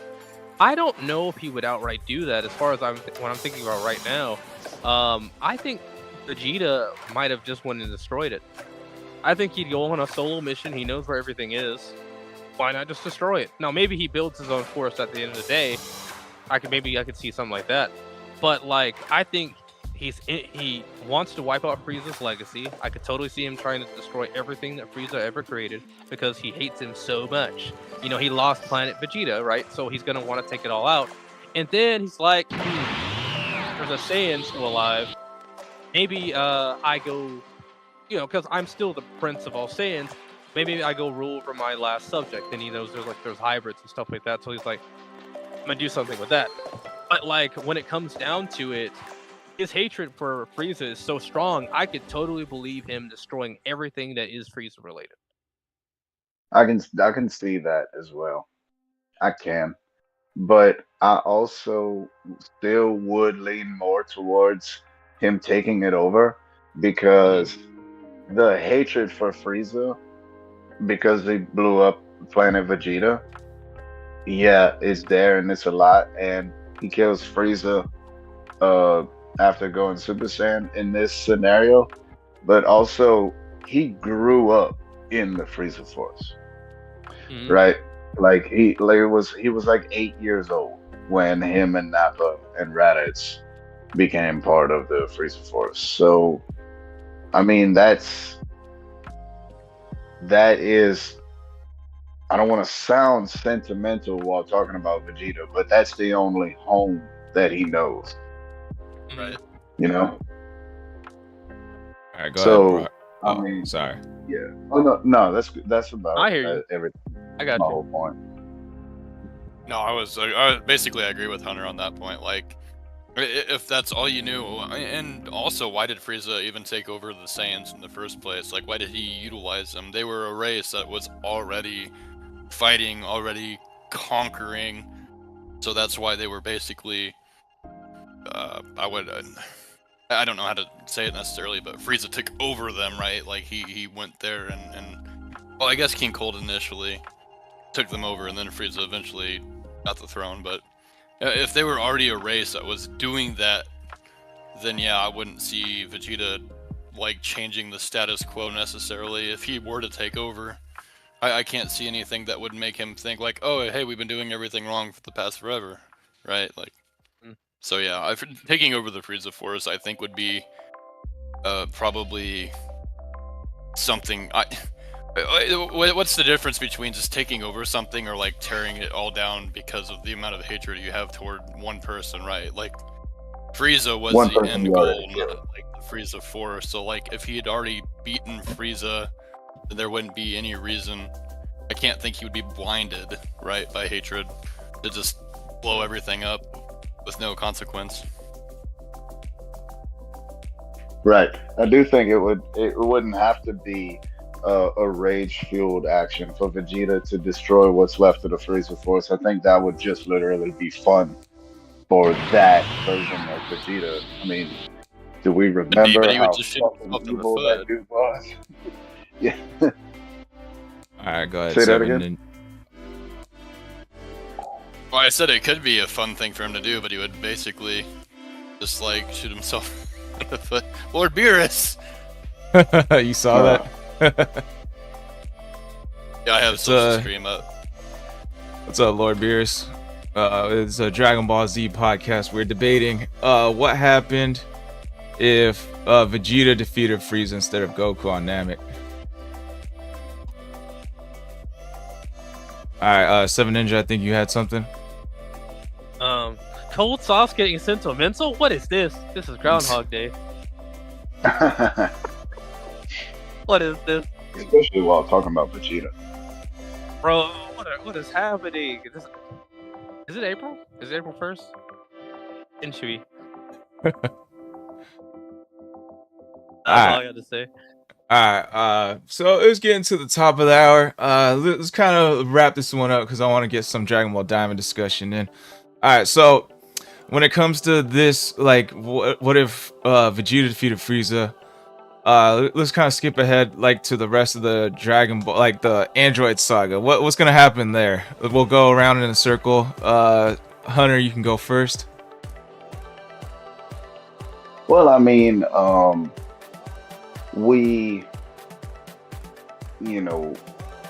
Android saga is almost directly after the Namek saga. We can put it like 1 year or whatever. I think it's like literally 4 years, but Vegeta comes back, fights Goku, pushes Goku to Super Saiyan.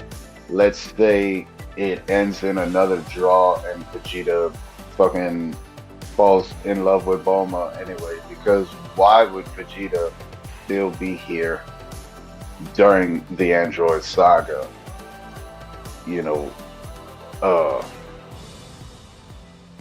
I mean, I'm assuming that's what you mean, right? Like, do you want me to play out the Android saga without Vegeta being on planet Earth? Because, I mean, we all die. Or what It are would be your so much thoughts worse. on? There like, would also be no future Trunks to come back and warn us. So it would go worse than future Trunks' timeline. It would be more of a way than the future Trunks timeline. Everything would be destroyed. Even Gohan is what I would say. I mean, just imagine future Trunks' timeline without Future Trunks. That's how I think that the Android saga would play out. Okay. So, all right, go ahead. All right, Seven Ninja, go for it. What are your thoughts on the Android saga? How would that play out? Okay. My first thought came to me was, why would Vegeta be there? But then Goku's pretty much his biggest anchor there. So I'm seeing that happen, even if it's just like he's not there every day. But I could totally see them wanting to train together, wanting to spar, fight, whatever. So I see that happening. Would Vegeta go out of his way to protect Earth? That all matters on if Bulma and him have hooked up at all. The thing is, I don't know how that happens. That has to go down some weird way that we would have to see on screen to some degree.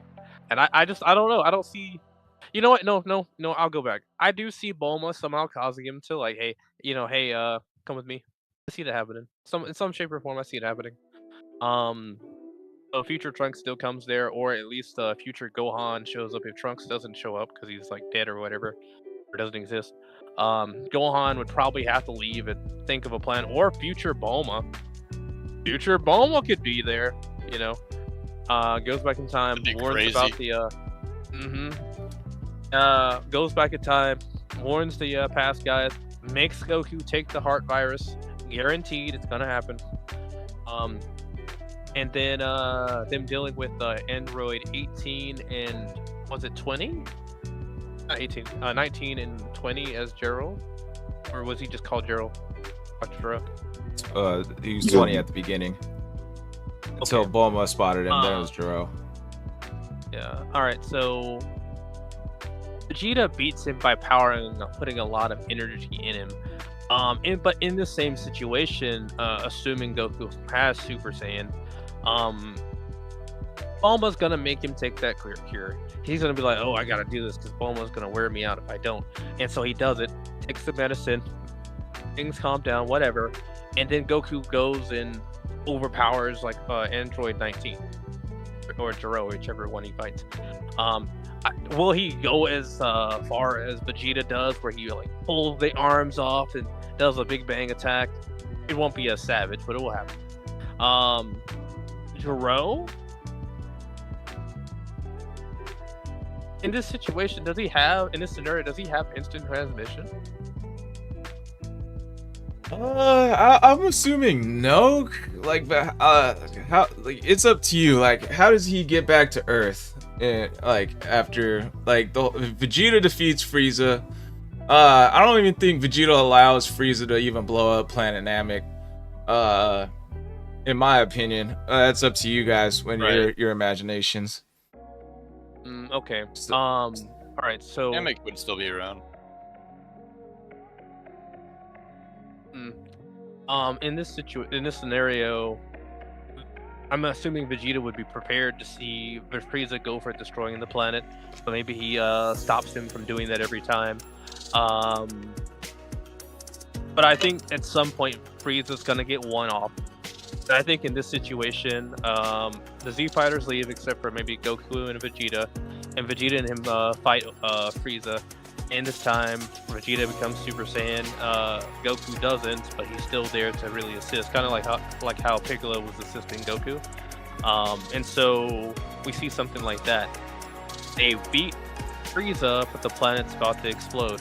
Well, Vegeta doesn't necessarily care about Kakarot, so I kind of see him just shooting off in some ship or whatever. It's possible he dies here, but it's also possible that Goku ends up maybe like Vegeta knows like what a Frieza Force ship looks like, and he's able to get off the planet, maybe like a space pod or whatever. And Goku still makes it inside the ship. He can still make it the Yard Rat. He goes to Yard Rat. He's not Super Saiyan, but he learns instant transmission. We come back to where we are with Jiro, and in this situation, because Goku is an active fighter, Jiro would have been found pretty early. Now, here's the thing: does Future Trunks destroy the androids in this case? Because they were more focused on looking for Jiro at this time. So does Future Trunks come back and actually deal with the androids? In this scenario, with him being alive and Goku having instant transmission, Goku handles Garo and they go for the androids, I could see them dying pretty early on. But Cell still shows up because of the timeline shenanigans. So, Cell game still goes on. I could see Vegeta wanting to be here because of the Cell games. He's gonna find out maybe he can feel a ki at this point. We've assumed he could before. So he has the key energy sense. He senses that his energy's here, and he's like, "All right, I'm gonna go fight that." Everyone's like, "Vegeta, don't! We need to find a plan." And Vegeta's like, "Nah, I want to fight him." He gets beat up. I see that happening. Yes. Goku saves him, brings him back, and this is probably when I see Goku and Vegeta going into the hyperbolic time chamber, and they're sparring. And this is actually where I see Goku learning Super Saiyan. And I see Vegeta either becoming a bigger form or becoming Super Saiyan 2. Hypersonic Lion Tamer.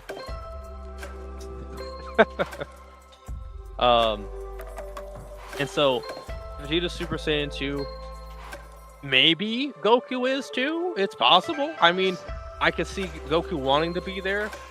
I still think he'll be weaker. And especially because like Vegeta did get Super Saiyan first, I kind of foresee Vegeta beating him a lot more. But at the same time, Zenkai booster happening on both sides. They're pushing to the hardest degree. Do they outright destroy Cell? Does Vegeta or Goku allow Gohan to fight at the very end? Does any of that happen? I don't know. But if Vegeta is the main guy in all of this scenario, he doesn't have instant transmission, but he probably will just go fight Cell since his energy. I kind of foresee Vegeta taking him out. I think he'll do it.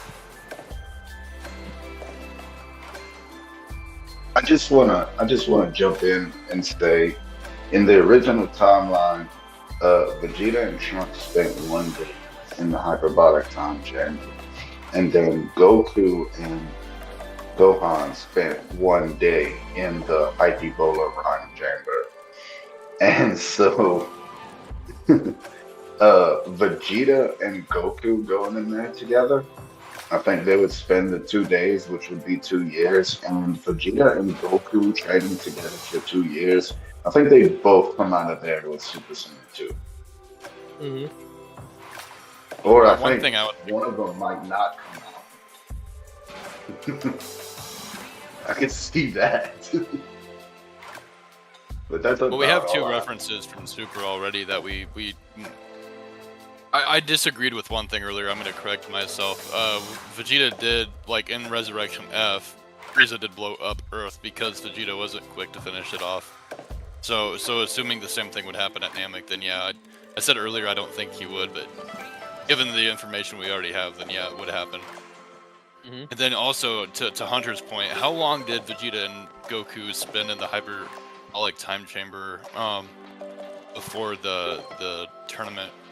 Or no, before they went to go to the future to fight off Zamasu? I have no idea. I didn't watch Super. Well, how long has it been in there? He would know. What? How long would Vegeta and Goku be in the hyperbolic time chamber before they fought Zamasu? Goku didn't go in the hyperbolic time chamber before they fought Zamasu. It was only Vegeta that went in. Goku, They both came out with beards. that wasn't from the Zamasu thing. That was something else. Was it something else? Yeah, because only Vegeta went in while Goku learned the Mafuba. Oh, okay. It wasn't the Goku Tournament failed. of Power. And it wasn't the Universe 6 and 7 tournament either because Vegeta, I'm sorry. Was it that tournament? 6 and 7 tournament? I think Hang it on, was. let me look this up. Because it wasn't against the Trio de Danger because that was Goku, Gohan, and Boo. I don't know, but I did just get the notification that my headphones are about to die, so I'm gonna have to say goodbye. Alrighty, broski. You have a good one. No, It's great having Diva. y'all. Great being here. Thank y'all. Microphone. Had a good one. Also, Vegeta will always be better than Goku.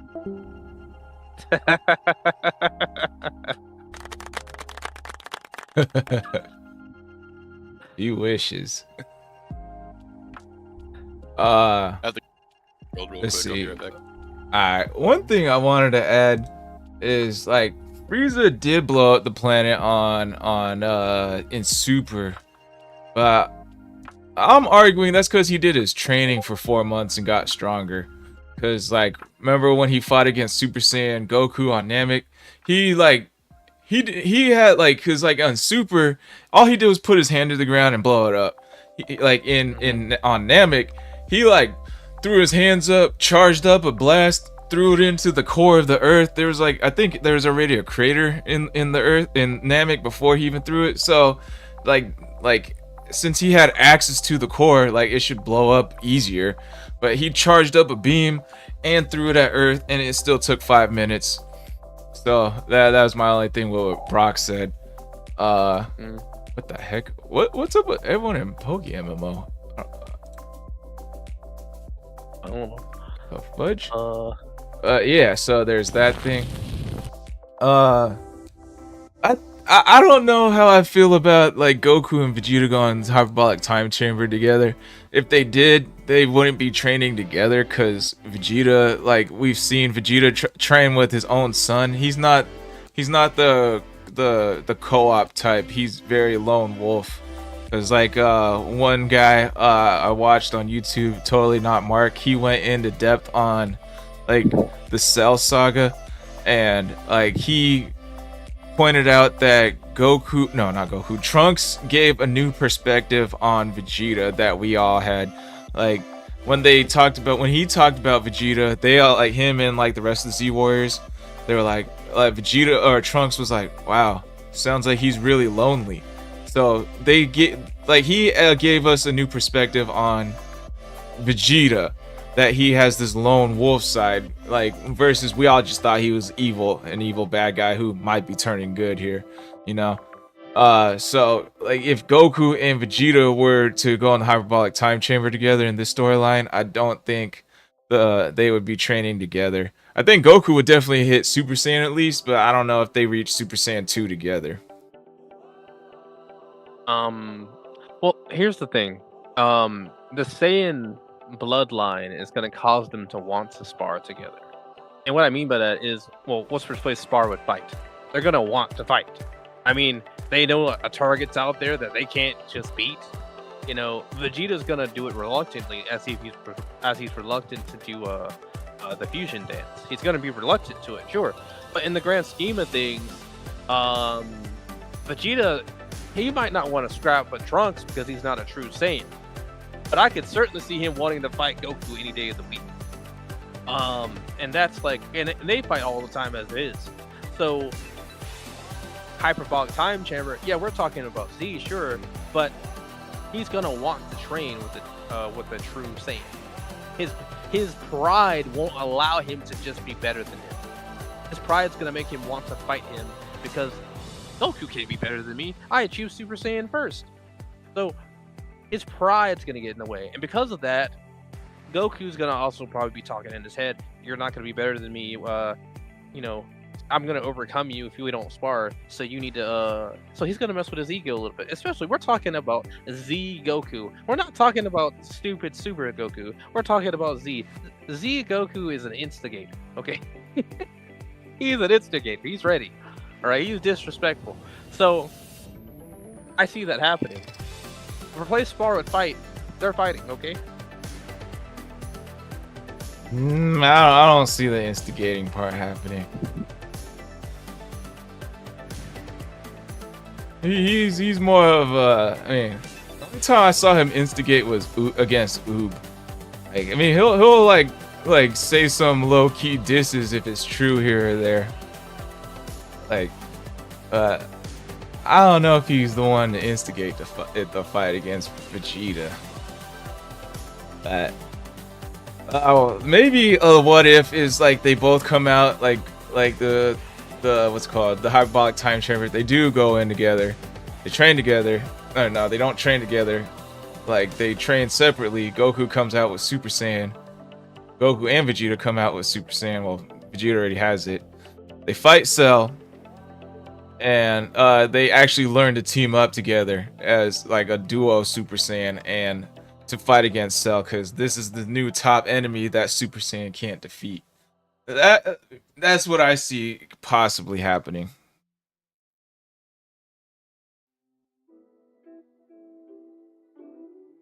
Is Brock back? Because I can't see his camera. Yeah, he's back. Okay. Brock, what's your opinion? I kind of like. I think I might have been away when I learned when we made the new topic here. We're still on Android Saga. How's it gonna play out? If Vegeta was the one to beat Frieza. Yeah.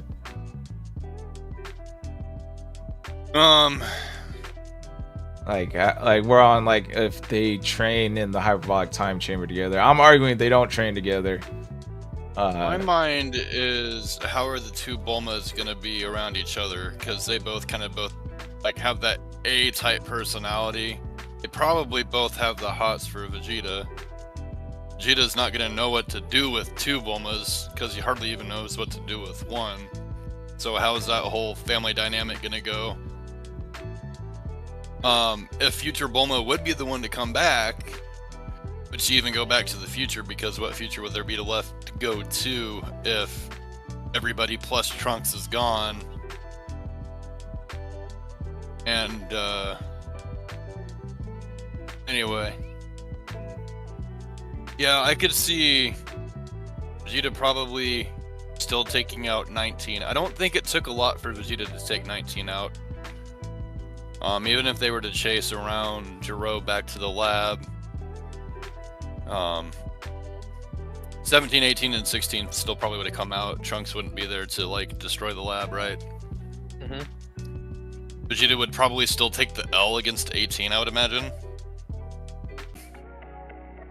Because yeah, that would be the next thing. So Vegeta's temperament, how is that different now opposed to original? Would he not allow Cell to go full super perfect form? Did he try to take him out before Cell went and found 18? If Or would we he were be talking resentful about, against 18? From my opinion, if we were talking about Super, I could see him taking him out easily or immediately. But when I think about the Vegeta, his pride is the reason second form Cell became perfect in the first place. I kind of foresee that still happening. I don't think he would have that resentment against 18. I don't think. Well, I don't think. Go ahead. Go ahead. See what you guys say. It would be both. It would be both things. I think it would be the curiosity of the power Perfect Cell claimed he would have, and then also the resentment toward 18 to have her be gone. I'm sure he'd prefer to take 18 out himself, but the more fun option would be having Perfect Cell become final. So that would be the choice made there probably. Yeah, I don't see really a whole lot different outside of, I mean, if we were to utilize Time Chamber, where's Gohan in all of this anyway? Would he just be at home chilling? Because Goku still wanted to implement some form of, or some backup measures of security for Gohan to be the fighter, right? Like I don't think in this scenario. In this scenario, like, because we're talking about before, everyone needs Goku to fight the big bad because he's the strongest guy. Right. But in this scenario, Vegeta's it, and Vegeta's not a clear hero. So in his mind, maybe that's on the back burner. But he's like, look, I still got to be able to beat Vegeta. Right. Even like we go to like he dies against Cell and says, "I'm not coming back." I don't foresee that happening. But I also don't foresee him letting Cell get to that point. And the only reason I say that is, again, we're talking about a guy that's like, he didn't beat Frieza, and he's probably going to be unless Vegeta does it, it's probably gonna have to be Goku that takes him out because he's gonna be spending the 2 days. I think Cold Sauce says this. I'm assuming that they Goku and Vegeta go in there. I see them both going in there for about 2 days, getting that power thing done, and then they're out. I kind of foresee Goku taking Cell out in this situation because he wasn't strong enough before. But then this leaves Goku and Gohan training together later on. Right. So assuming they're both at a point that they can take Perfect Cell out either way. Mm-hmm. Yeah, I mean, do you think that he's just gonna say, "Hey, me and Vegeta got it," then, for like everything past that point? I think because we're assuming at this point now that Goku wouldn't be dead potentially, so I mean, he would be around still for Vegeta to spar with. Vegeta wouldn't have lost that war. I mean, he even trained while Goku was in Otherworld, so I mean, even though Vegeta lost the will to fight, he was still training in canon, right? So like, yeah, with Goku around, that would be even more incentive for them to continue sparring. So yeah, I mean, things would look quite a bit different. In this scenario, if we were to go, let's say we took a line from the canon story where Goku wants Gohan to be the main guy. After Cell is beaten, I totally see Goku being like, I need to train my son up to deal with threats because I'm not going to always be here. In this same scenario, I also see him talking to Chi-Chi about this because he does talk to Chi-Chi about Gohan helping in the fight before. So in the scenario, Goku's around, we could possibly see Goten be even stronger than he is too. But what I'm foreseeing for Gohan is he's the one who handles the Buu saga. He's also not so quick to become a pure scholar. I think the version of Vegeta that we see right now in Super, I think we would see him earlier. I think he might show up inside of the Buu saga. Just because, like, before he's kind of more of the loner type, but with Goku being around, he has more time for Goku to rub off on him. I could totally see that eroding a lot earlier, and it's possible it happens in the Buu saga, especially because he's gonna want to spend more time with Trunks, because he sees Goten getting stronger. Right. Well, I mean, the whole reason Vegeta even took that Majin power up was because it was the one and only chance he was going to have to spar against Kakarot for that day. So, I mean, he wouldn't even need it. Potentially at that point, he would be stronger than even what that boost would have given him. Yeah. Plus, Kakarot's around still, so he wouldn't need that. All the incentives and the bad feelings, I guess, wouldn't be around. Mm-hmm. So I mean, yeah, all in all, it would just seem like everything would be the best. Also, I want to kind of look at a few chats here. Bulldozer, what's up? I'm still not. I saw something about Pokemon MMO earlier, and then another question again. I don't think there's any trouble with. You're muted, Squall. Yeah, I'm not sure what that's about either, to be honest. Yeah. I kind of wanted to. I don't mean to break off from this, but I think we spent enough time on this little what if. I kind of wanted to get in some Dragon Ball Diamond discussion before the podcast ends. So we will start segment 3 now.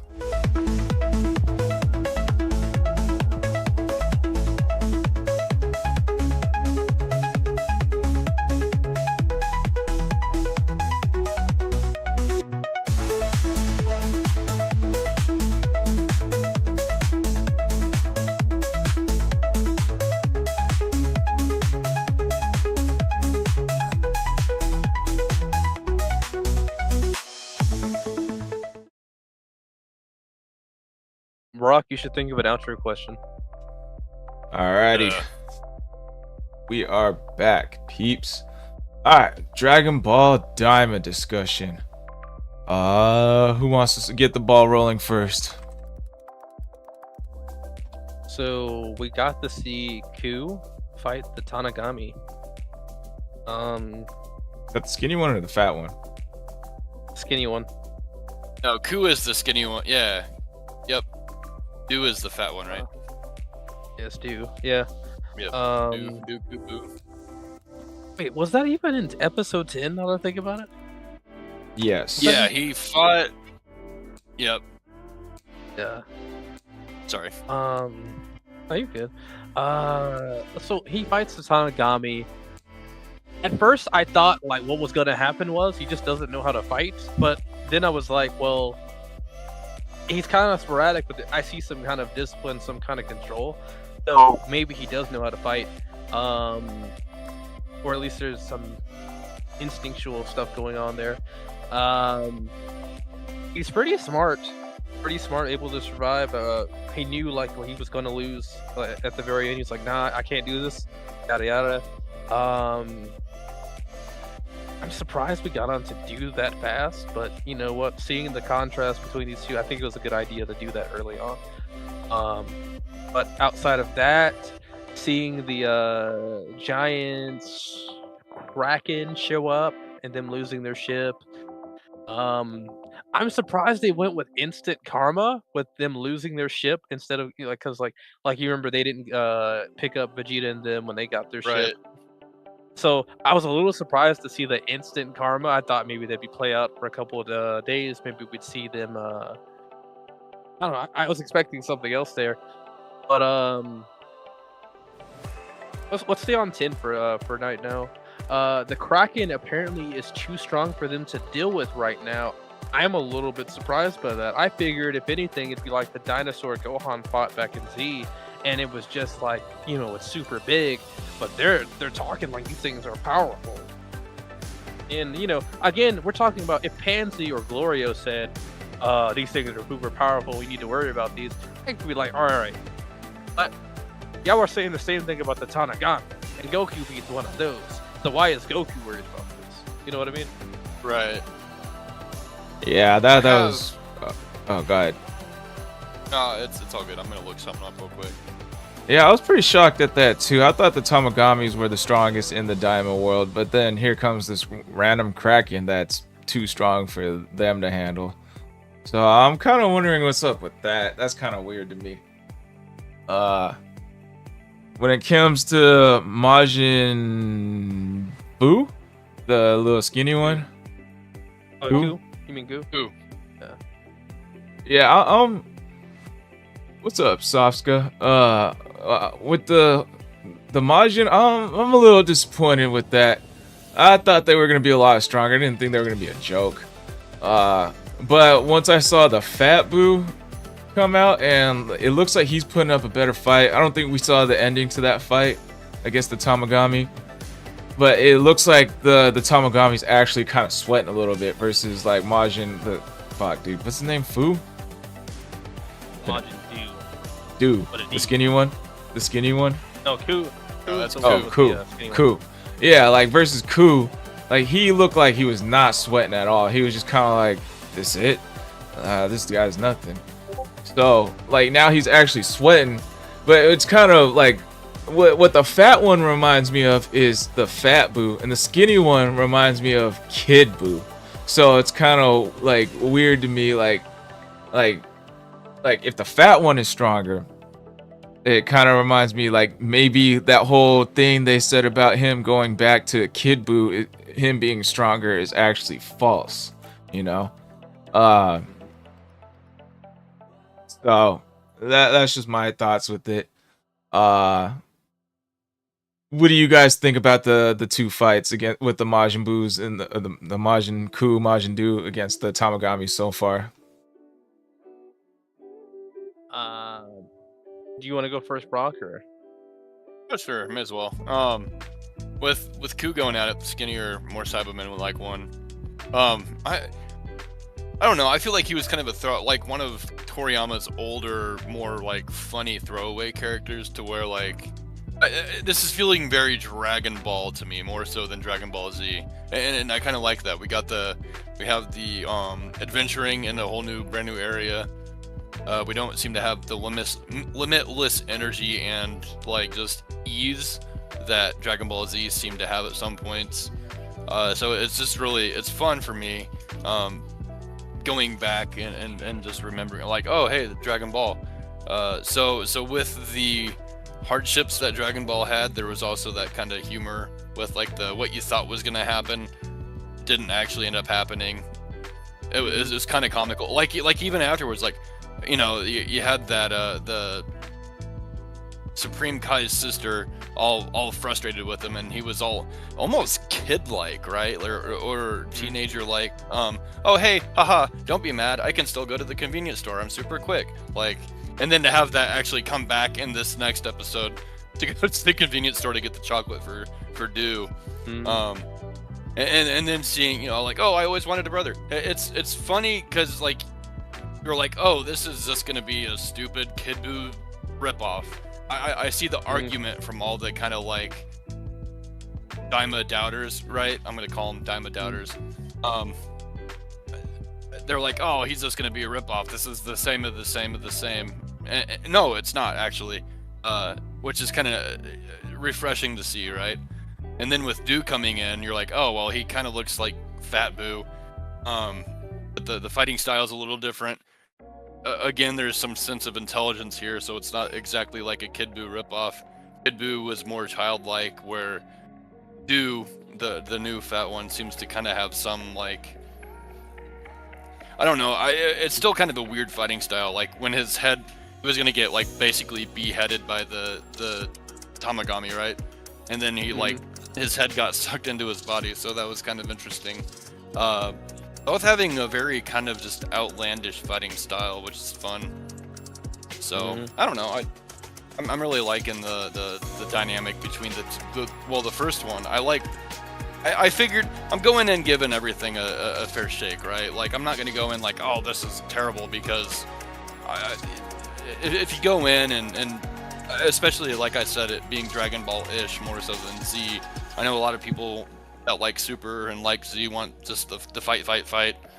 No, I'm just kind of taking my time and enjoying it, and not trying to come in with any bias, and I'm pretty happy with it so far.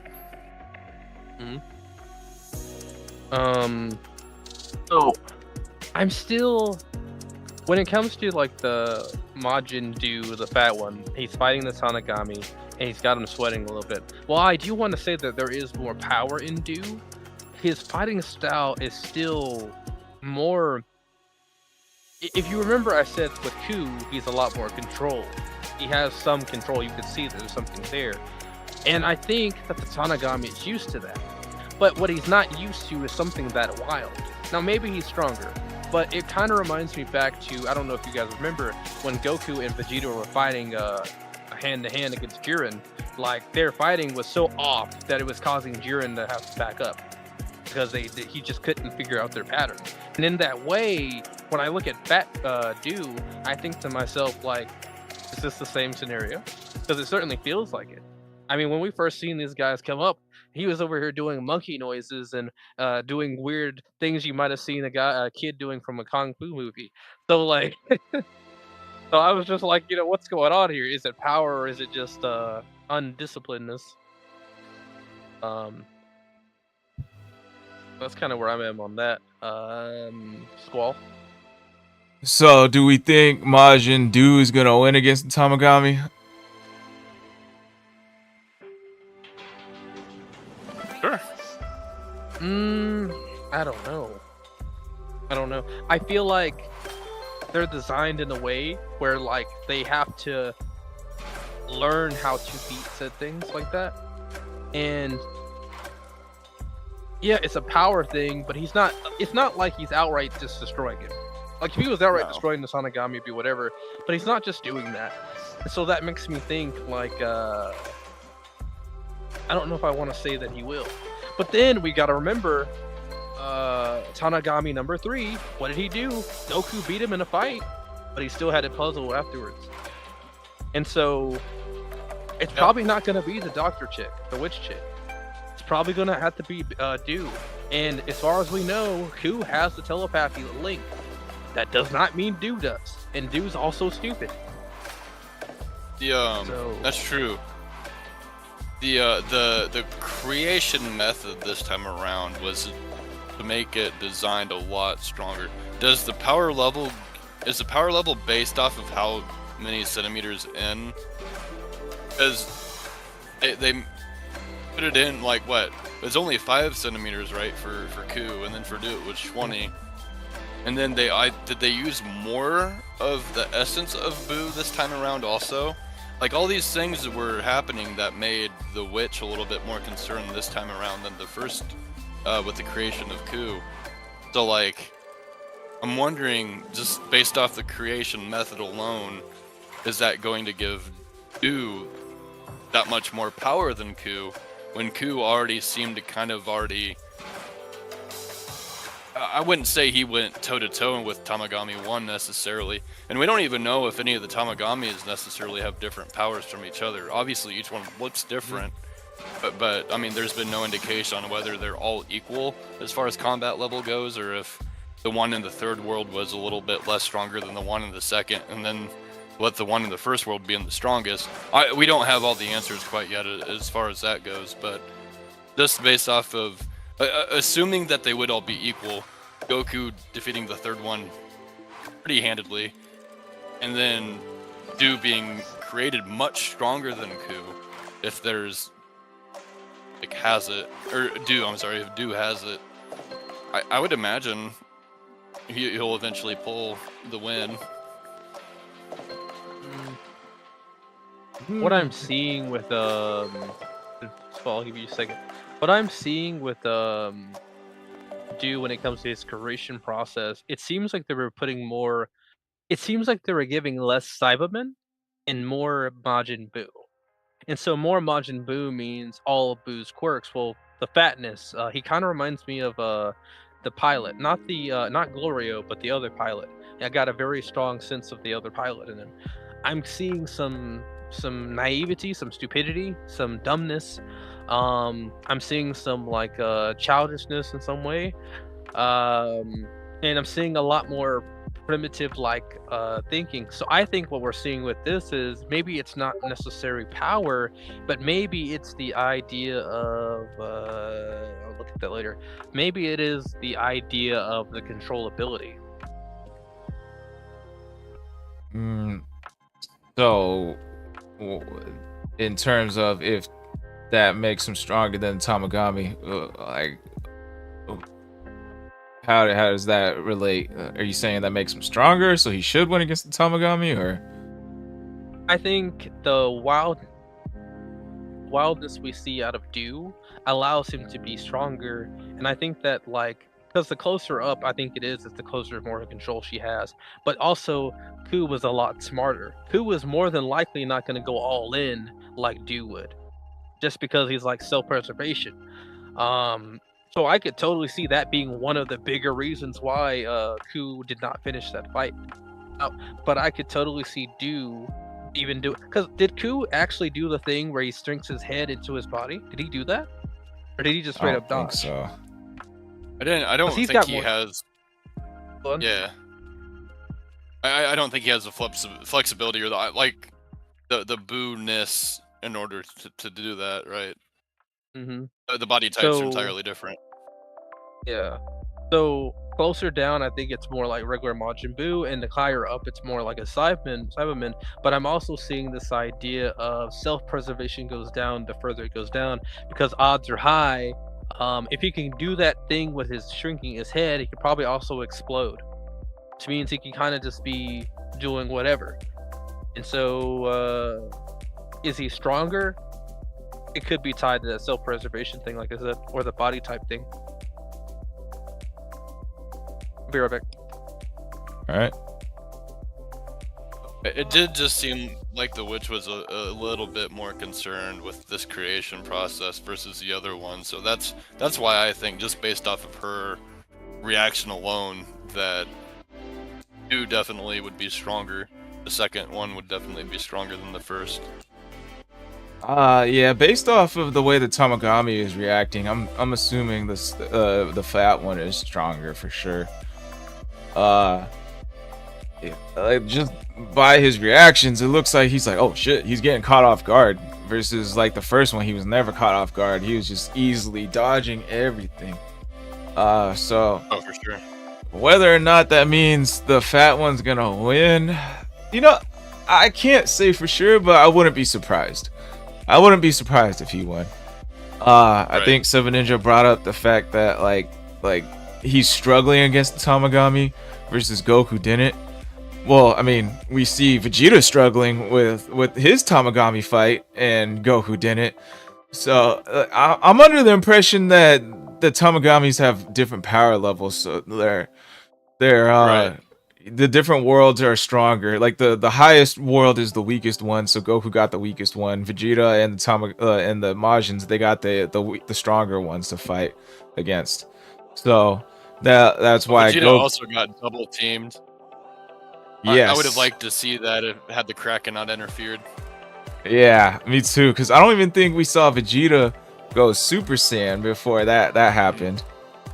So there's that. There's like the fact that like Goku defeated his pretty easily. Vegeta struggled. Like within the first few moments, Vegeta got sliced barely right under the eye, and he looked like he was like sweating after that. Like, what the? This thing is strong, Right. So there's that fact. So given this, it still doesn't tell me how much like stronger or weaker Majin Buu is to Goku or the other Right. Tamagamis. I mean, we still have to And see neither more. fight is over yet. Neither Mm-mm. fight is over yet either. With Vegeta not going Super Saiyan, I'm sure Goku's gonna like swoop in and like do instant teleportation, or Vegeta's gonna get saved somehow, either of it his own being or if Goku or a third party steps in. But the Kraken's gonna not become a problem. I'm sure the fight with the second Tamagami is gonna go forward. Hopefully with Vegeta still.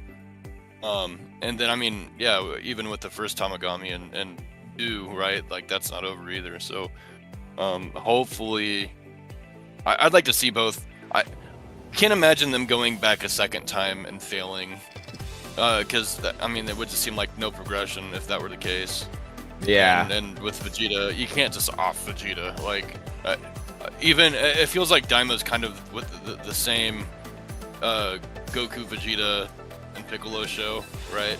So I'm hoping that or I'm assuming, I guess, that Vegeta's gonna come out of this just fine, and the fight with the Tamagami will continue with no more Kraken.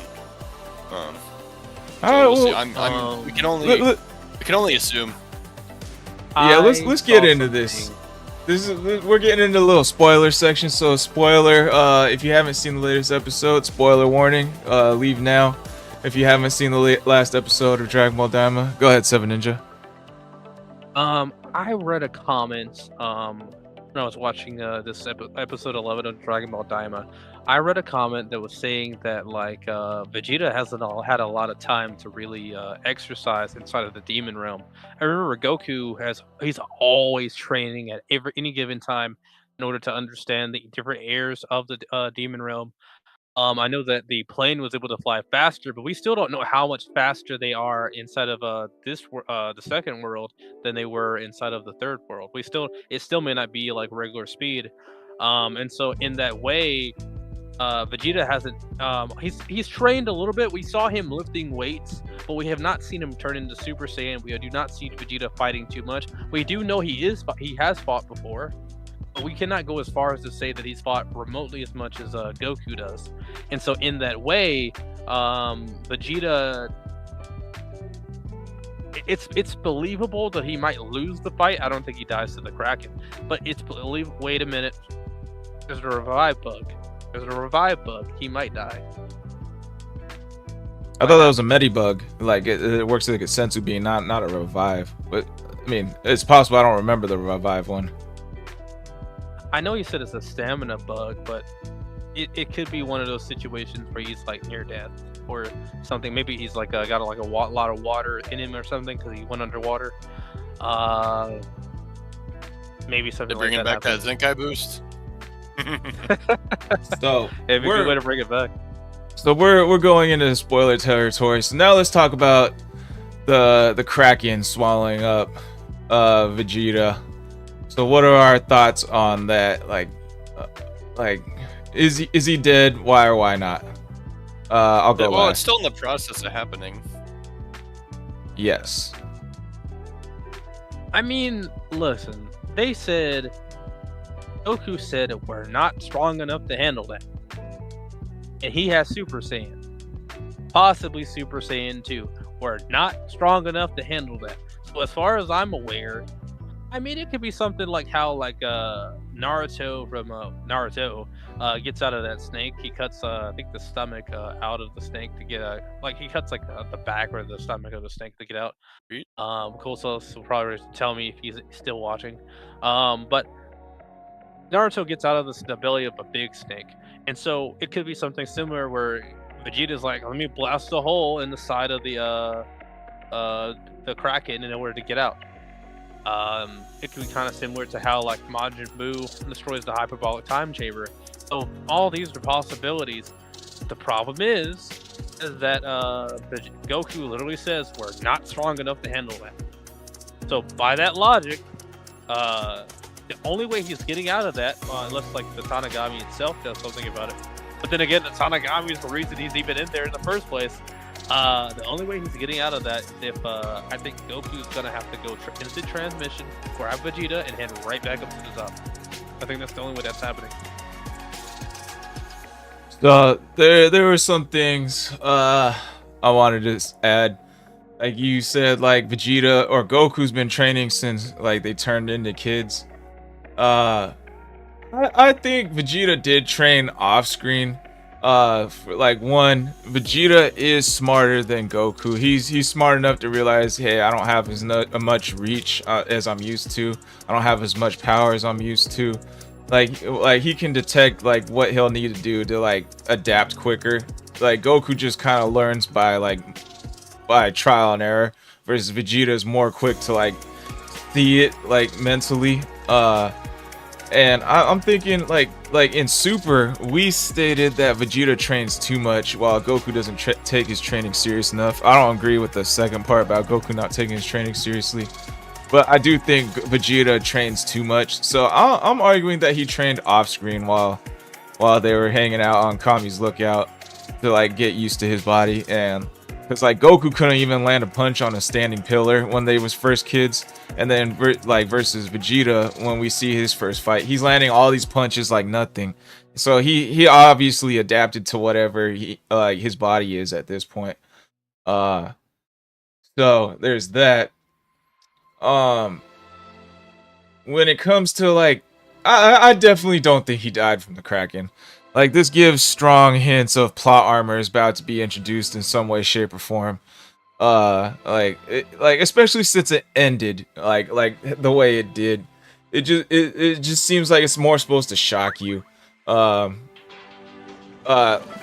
he gets out, you know what? Since Logan confirmed Vegeta gets a new form, this might be his intro into his new form. Baby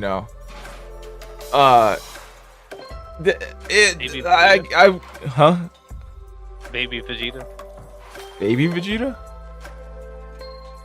I'm just talking.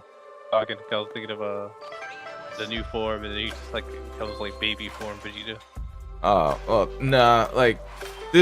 Whatever new form Vegeta gets, this might be his intro into it. Because this is all I'm thinking. Oh, this is how Vegeta gets his new form once he got swallowed up. He gets some sort of demon infusion, with the Kraken or something, gets exposed to some sort of diamond energy, and this is how he gets his form. Maybe that's my thoughts on it. Brockstrap, I think you're muted. I think you're trying to say something. Oh no, okay. I kind of agree with that though, because yeah, definitely if we were to get any power, and this is kind of what I was going back to a few discussions ago. If there's any power up that they get, will have to be Daima specific. It'll have to be Demon World specific, because the fact that they wouldn't use any power in Super, assuming it's all canonical and all in the same continuity, right? Anything that they have to learn in this series alone will have to be only within the Daima realm. So yeah, we could get, like what you're saying, if we do get Vegeta, if Vegeta is the first, like Hunter was saying, to get a new power up, that new power up would have to be well, potentially here, but it I would don't have to know. be Daima specific. You're talking about him getting it, and I'm not saying the stakes aren't high to some degree, but a new form usually happens when something serious is about to happen. This thing with the Tanagami, I don't know if I'd go this far because this feels like a friendly spar that they're trying to win a competition over. Versus, whenever we see a new form, it's usually because they have pushed themselves to a degree in a fight where they have no other choice. So you're thinking maybe like King Yoma or like or Goma. Whoever took I over could the maybe. It's I don't it, think Goma. Goma is too scared. Goma's too maybe scared. even I kind of see Q and Ku maybe fighting Yeah. together or fusing in some shape or form. I could see that. I mean, like, because they're literally like Ku being the brains. Maybe they fuse together and be like a Kudu or whatever. That to me seems like more likely to happen because Vegeta don't want to be like, all right, I gotta be powerful because Goma is too afraid of them getting the Dragon Balls. He's too afraid of them coming that way. But literally, when he sees them fight, he's like, "Oh my God, they're still strong." So like, Goma does not come off to me to be someone that's actually important. I think I said it a few a few podcasts back, where I said, I want to see more of the Goma because he's supposed to be the main villain. Yet we are seeing way more of everyone else except him and what's his name. So I don't think he's as serious right now, and I think like it plays into that idea of Dragon Ball being a comedy-esque anime, and that's what Daima's probably going down. I kind of see Goma being that comedy villain that really doesn't matter in the grand scheme of things. somewhat like Pilaf. And I think Squall, you had something to say. yeah. So I think I'm not 100% sure if this is where Vegeta gets his new form, but I think it's a possibility because I think you said it's they only get a new transformation when something serious is about to happen. I think it's more of something serious has happened. Like Krillin dies, Goku goes Super Saiyan. This gives me strong hints of this gives me really brings me back to a Tournament of Power when Jiren pushed the Spirit Bomb back into Goku and we thought he died from it. And then boom, he comes out with he comes out with Oma and Ultra Instinct. So this is the same situation almost, like instead of the Spirit Bomb pushed back into Goku, it's the Kraken eats Vegeta. So this is like a serious thing that happened that he needs some sort of power boost to get out of. So that's why I think it's possibly he can get a new transformation here. I'm down for that. What if the Kraken takes them underwater, and now Vegeta's going through a underwater-esque adventure instead of and maybe we end up finding someone similar to maybe Pansy or Bulma and Glorio helping him. So before we had Goku going through his story with all of them, now we have Vegeta going through a side story. And so maybe this is the transition from Z to Super, where we see Vegeta become more chill, more relaxed, and less himself. We're already seeing early stages of that, but Vegeta of Super is a lot different than Vegeta of Z. And so maybe him going through a more humbling experience, working with the underwater people, could be what's going on here. Obviously, I don't think that entirely is what's going to happen because this is Vegeta's time to shine. But at the same time, it wouldn't be that hard to believe them to say, let's give Goku an extra episode and then let's focus on Vegeta for a while. Go ahead, Brock. Well, we also kind of had that humbling at the during the Kid Buu fight as well. Like at the end of it, Vegeta's like, "Oh, see now, Kakarot is the strongest," and then the whole monologue that he had. But then the sparring at the end of it too. So it almost seemed like the humbling and the calming was already there. And we're leading into, because I mean obviously Vegeta even in Super still has his little ticks and is quick to fly off the handle sometimes. But yeah, when you're saying now that the we're seeing kind of like somewhat of Super Vegeta. Well, yeah, I mean, we saw the start of Super Vegeta and toward the end in the Supreme Kai's world. So if we see a side story with Vegeta, it's just, to me, it's like, how many episodes would it be? Because we only got like 20 to 25 episodes for the whole season, and that was episode 11. So there's 14 episodes max, and we already got like a lot going on with the story. Like we got like a bunch of side stories already with like Goma, the Majin Buu and Kuz. Like we saw like Piccolo, Vegeta, and Bulma split up and have like another side story, but they only got like a measly amount of screen time. So I mean, like, it's possible like he could go on a side story, but it would be like very minimal if this were to happen.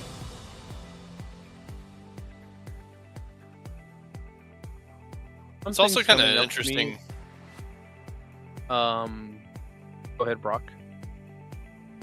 Oh, I was saying it was interesting even on those side stories too to see Piccolo so knowledgeable on everything, and Namek as well, like with his father being kind of up there and saying, "Oh yeah, my father might have remembered this Namek inside of the demon world."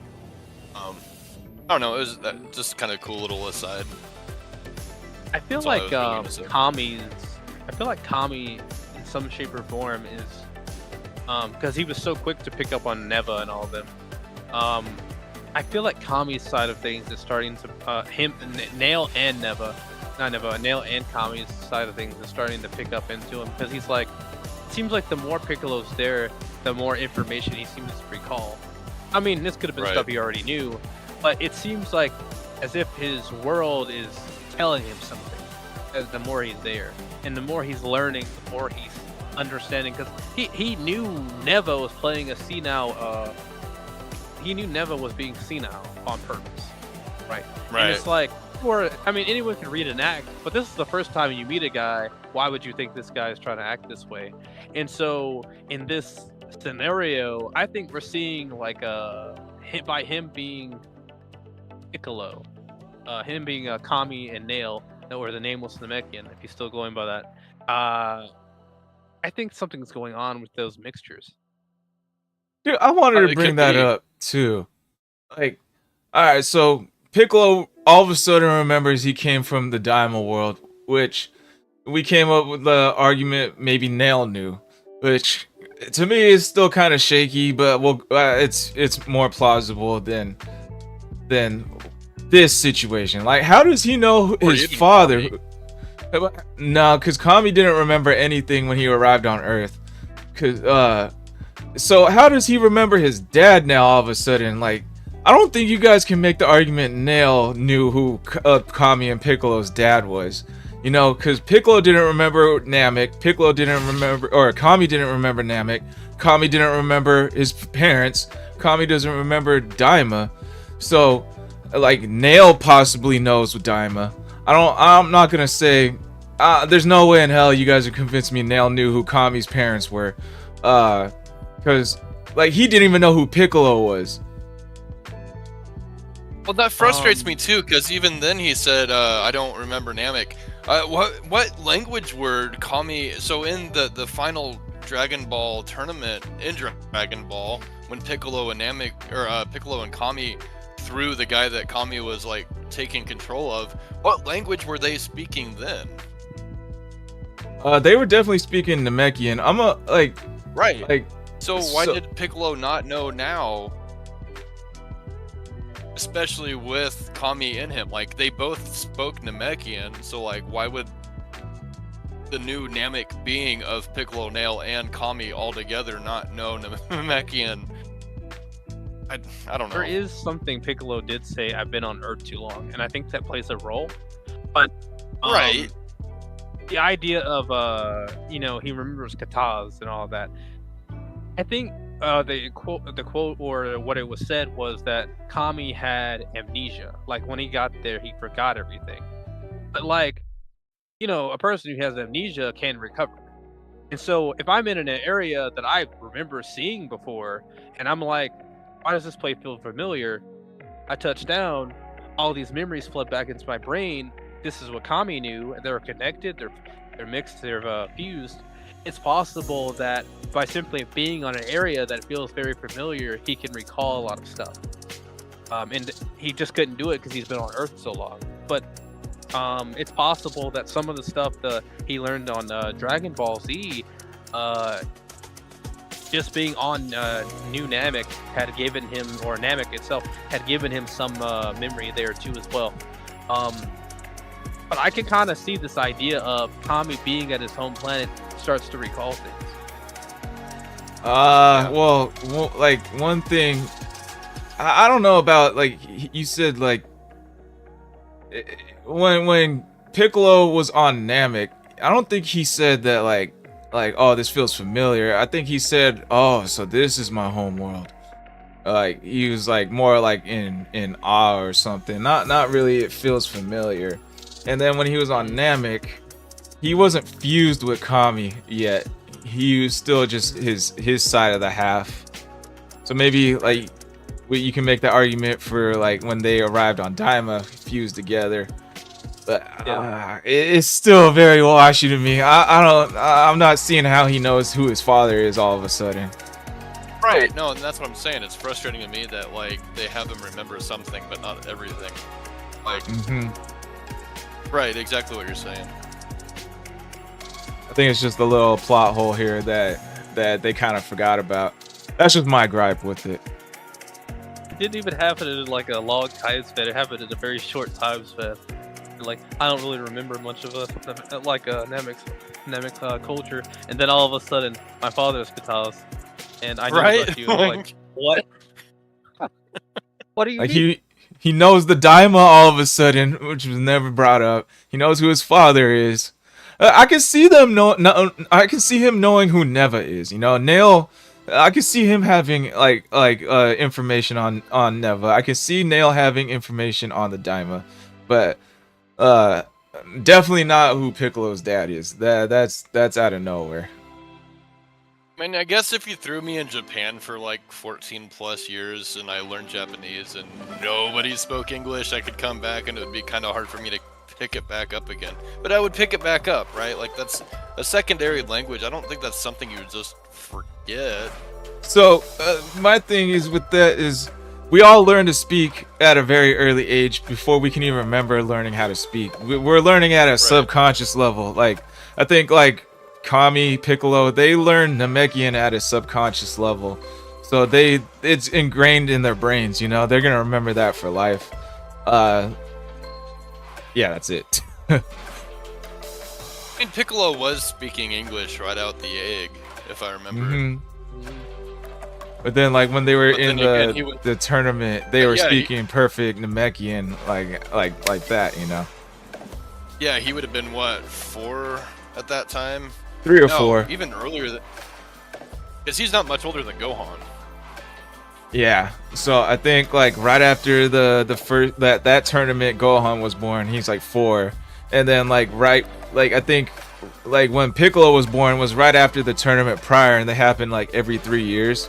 Because like right after that previous tournament with Tien, Goku fights and defeats Demon King Piccolo. Like I don't think there was much time between the tournament and defeating Demon King Piccolo, and then that's when Ma Junior was born. And then 3 years later is the next tournament where Ma Junior meets Goku, so he's like 3 at this point, and he's like a full-grown adult. Right out the egg, he's speaking both languages. There's an idea here that I think we're forgetting, and that is, in both scenarios, he was meeting very important Namekians. In one case, it was Kami, and that they have a raw connection because they are literally part of each other. But then you have Neba, who's like the super legendary Namekian, and then his hometown is even in the demon world, where like he's starting to feel familiarity with things in the demon world. It wouldn't be too hard to believe that this idea of sacred lands or sacred people are causing Piccolo to pick up memories. Again, he forgot everything, but Yes, like I said, if you had amnesia, it's possible you could come back to your memory because you're in a certain location. I could, I kind of see that. It's just, it's just one of those poorly explained Dragon Ball things. Mhm. Like, it's possible, definitely possible. It's just I'd need that to be like hinted or stated somewhere.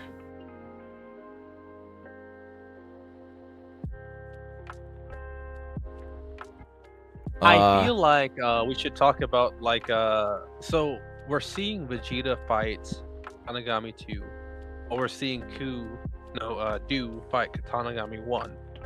And I feel like one of them's gonna lose and one of them's gonna win.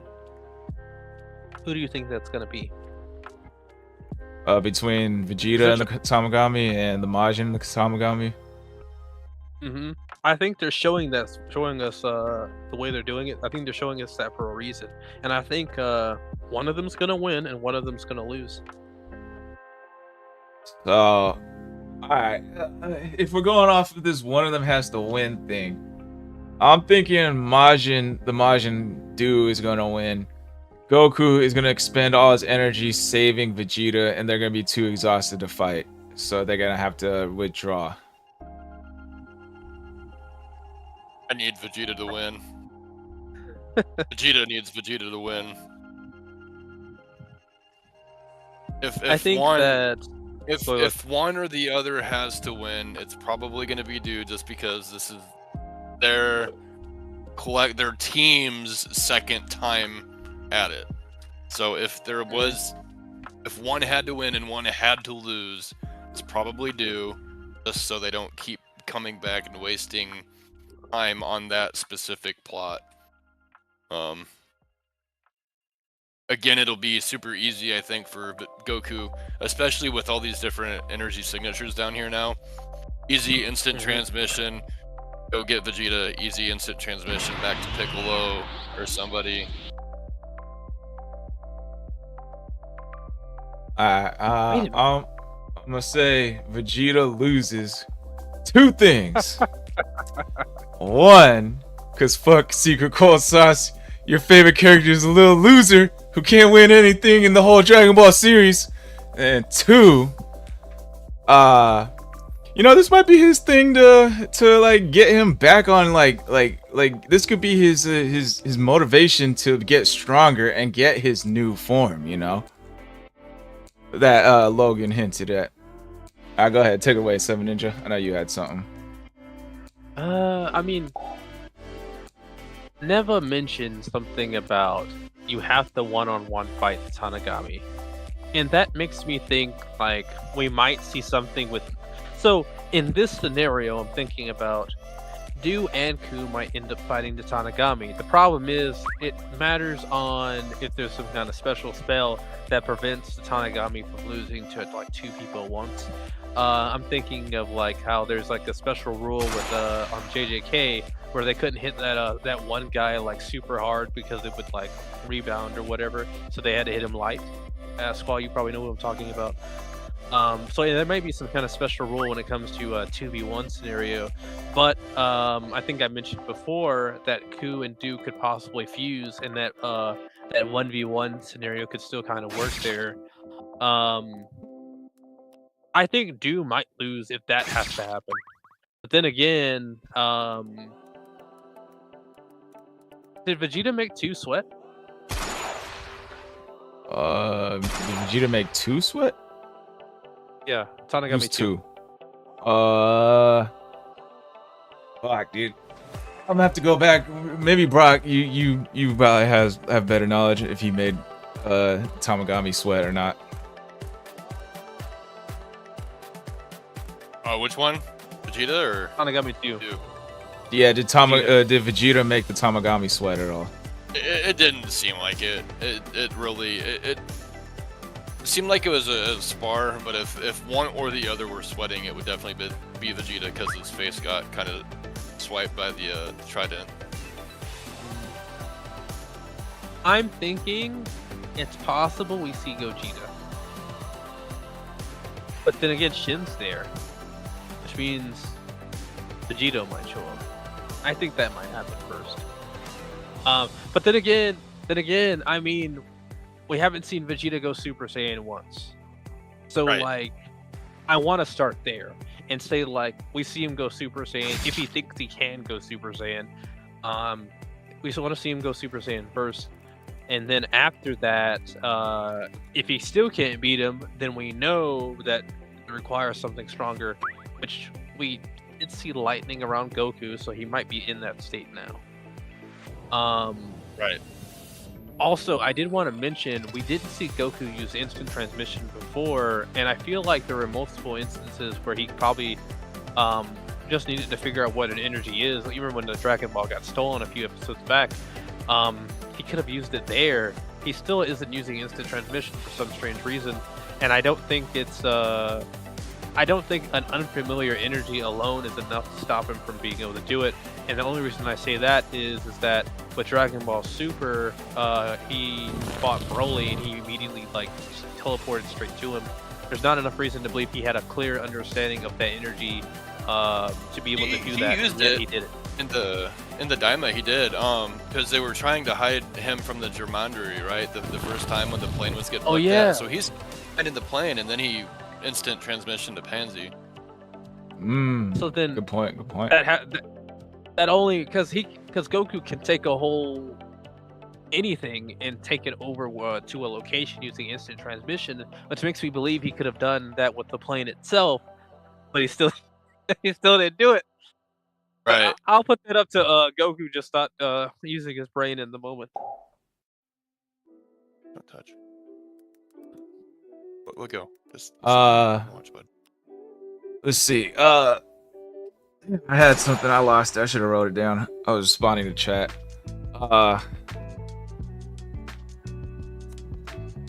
Maybe the thought I had was maybe Goku goes into that Kraken, and a possibility is they use the fusion bug to get out of it.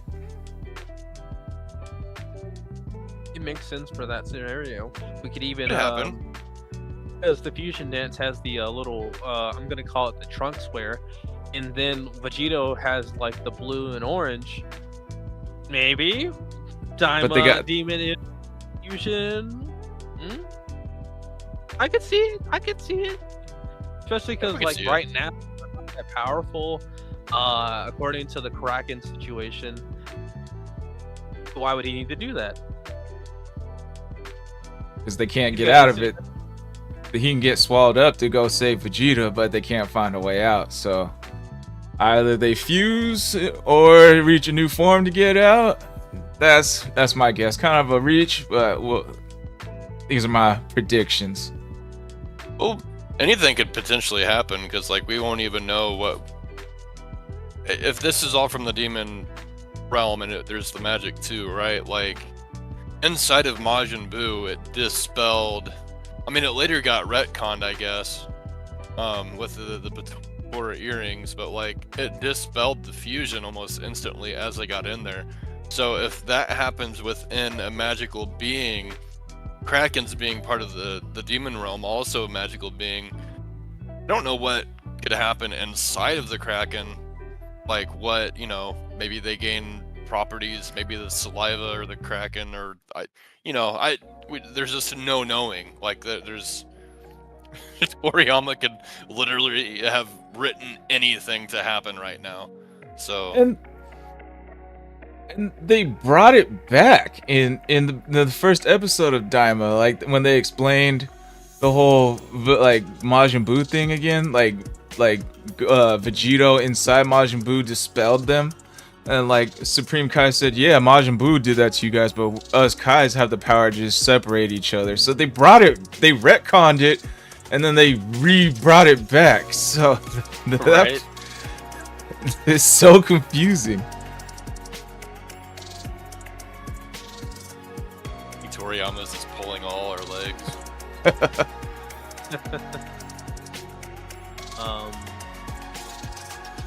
I guess do I think Vegeta will come back from this? I want to believe Vegeta wins, but it wouldn't be too surprising to see Vegeta lose. He's gonna lose. I hope not. It's Vegeta we're talking about. You can't just take L's all the time and have anybody be happy with that, man. Of course you can. Kira Toriyama don't give a fuck about Vegeta.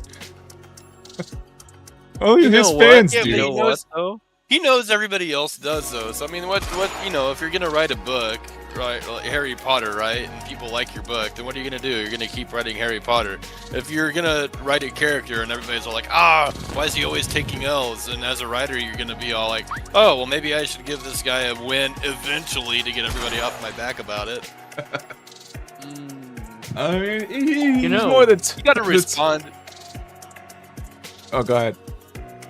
Oh no, I was just saying you gotta respond. I mean, like making a product, right? Essentially, Dragon Ball Z is a product. So like, if you're making a product, you don't want to like completely disregard what the consumers of that product is.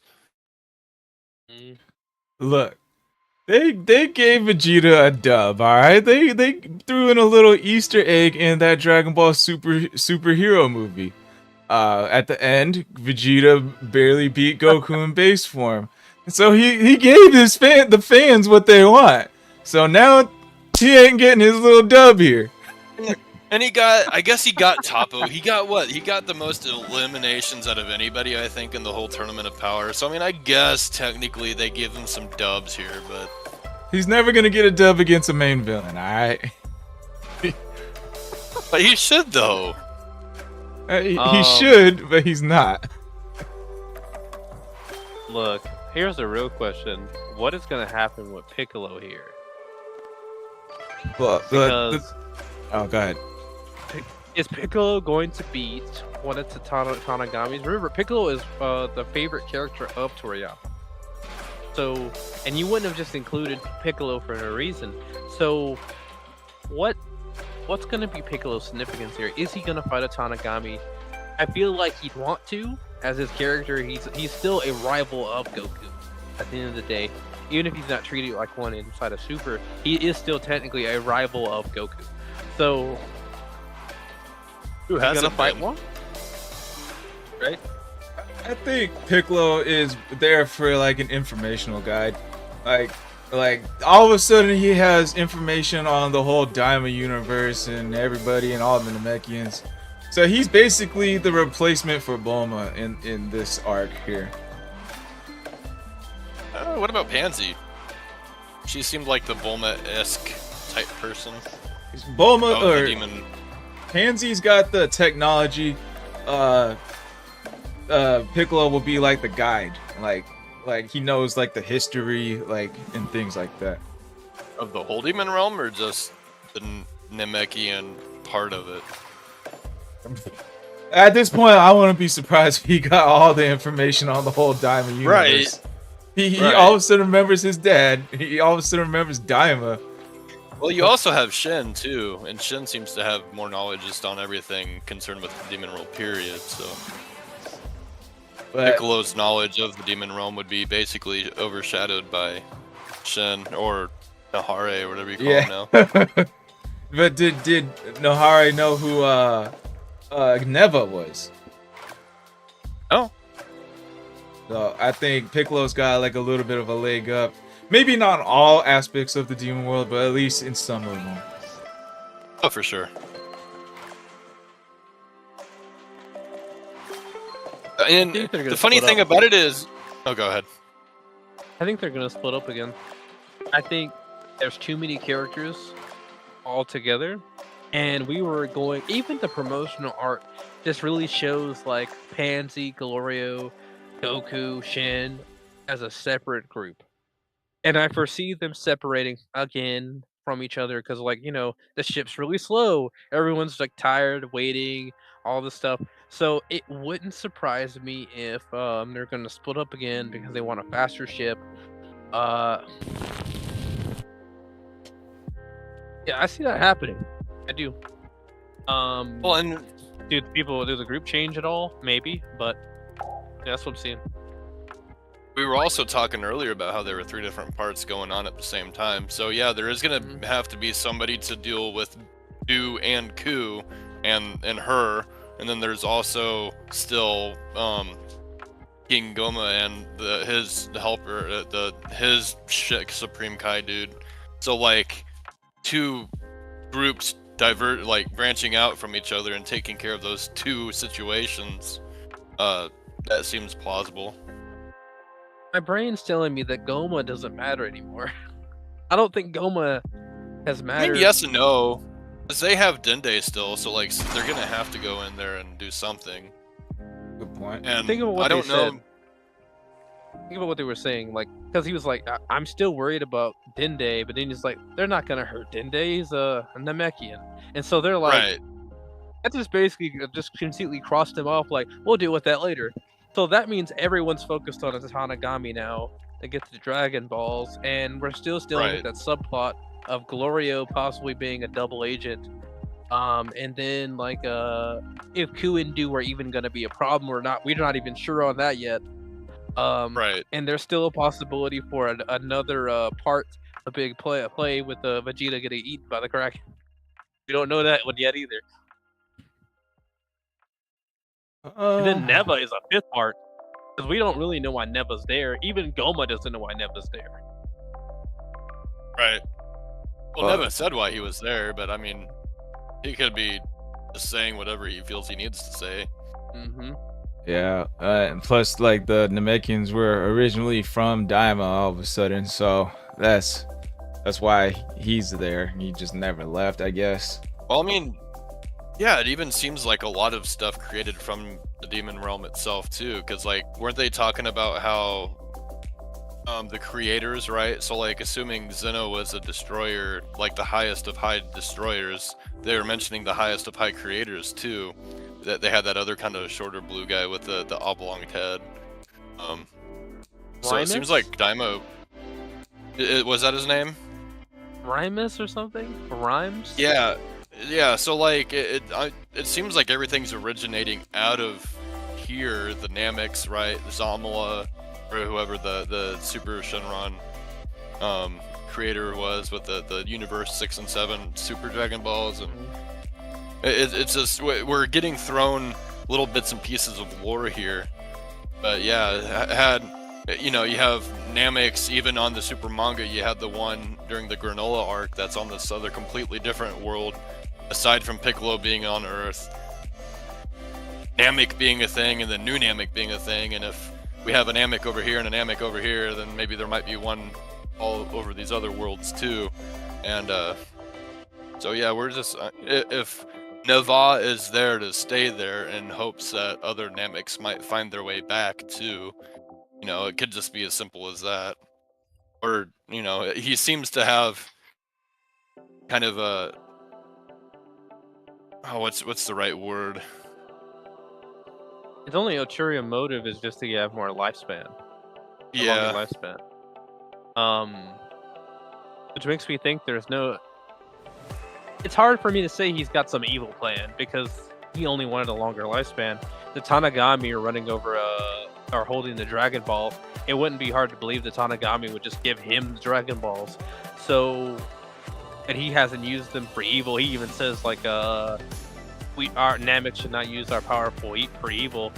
And everyone looks at Piccolo. So it's not that hard to believe that he only has one goal. At the same time, I mean, why not? So,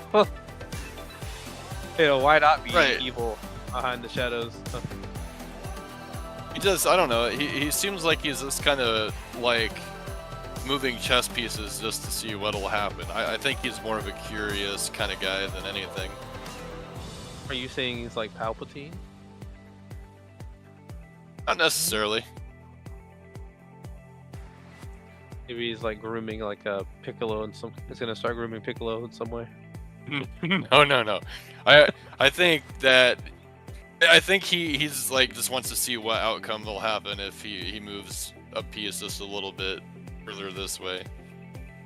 I don't think he's some kind of mastermind, but I definitely think that he'll be some kind of obstruction.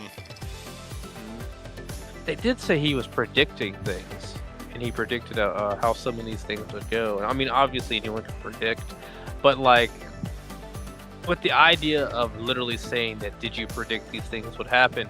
It's possible that he's looking for what gives him the better choice or forwards his plan.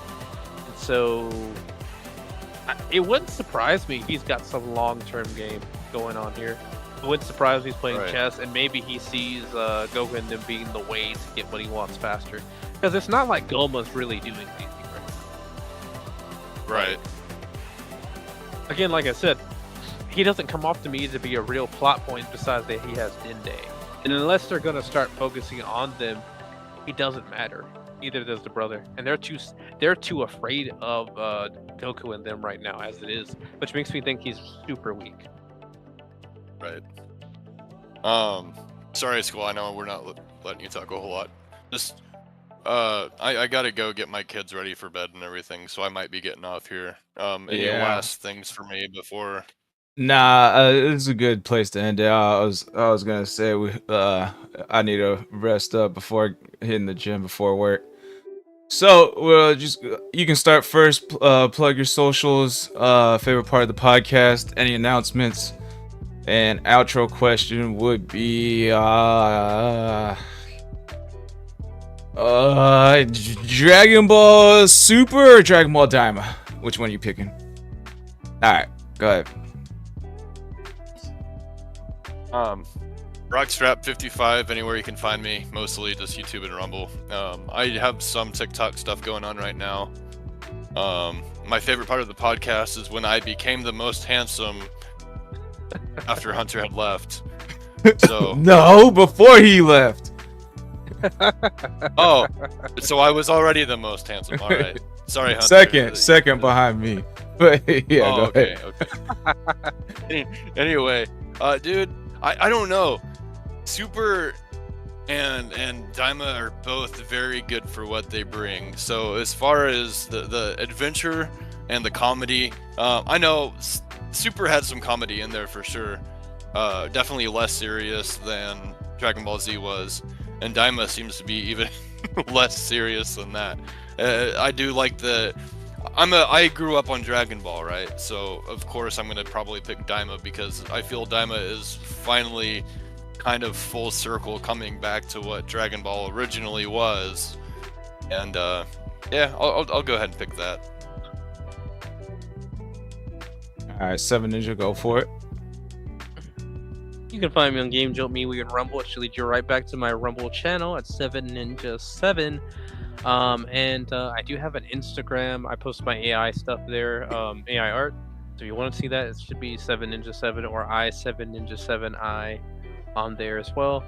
Regardless, my favorite part of the podcast has to be the what if. We talked about Vegeta. What if it happens if Vegeta is the one that kills Frieza instead of Goku? I enjoyed that. And for our outro, honestly, I like Daima more because I feel like I'm seeing more characters have their time to shine. I'm thinking back to Pansy making that risky call to go back to get the Dragon Ball from the Kraken. I thought that was pretty cool. You know, I don't think most people would have done that. Pansy's like, nah, I'm about to do it. So, you know, we're seeing characters get a shine that we don't usually get to see shine, and you can see a lot more love put to these different characters. So, yeah. Alrighty. So I am SquallRush. I got a linktree/SquallRush with some backup accounts up in there. A bunch of other platforms. Please check out those to follow my other platforms. That'd be a great help. Get the Buy Me a Coffee account if you want to donate to me, support your boy. Please do. Much appreciated. Let's see. Favorite part of the podcast was who would be best suited for the Kaioken, because I changed all your minds on that one. Let's see. And outro question, I would probably have to pick Daima too. It just feels like a way better written story between the two. It's like Super is just like, oh, there's a bad guy, new form, go beat him up. Daima doesn't feel like new form for every new bad guy. Daima feels like actual stories is being told versus Super just feels like, oh, there's a new bad guy, fight. You know, this one just feels like, oh, we're doing something. Oh, this happened. We got to do this. It feels like just a way better written story, in my opinion. And the animation is just way fire from the get-go. You know, Super took a while to actually get to some good animation. Took all the way to Super Tournament of Power from me, and that's my answer. Alrighty, peeps. That was it for Great Nimbus Debates. I hope y'all enjoyed that. Thank the panel. Thank the viewers for being here. It's been a lit one. We'll catch you for Senzu Talks Wednesday podcast. And peace.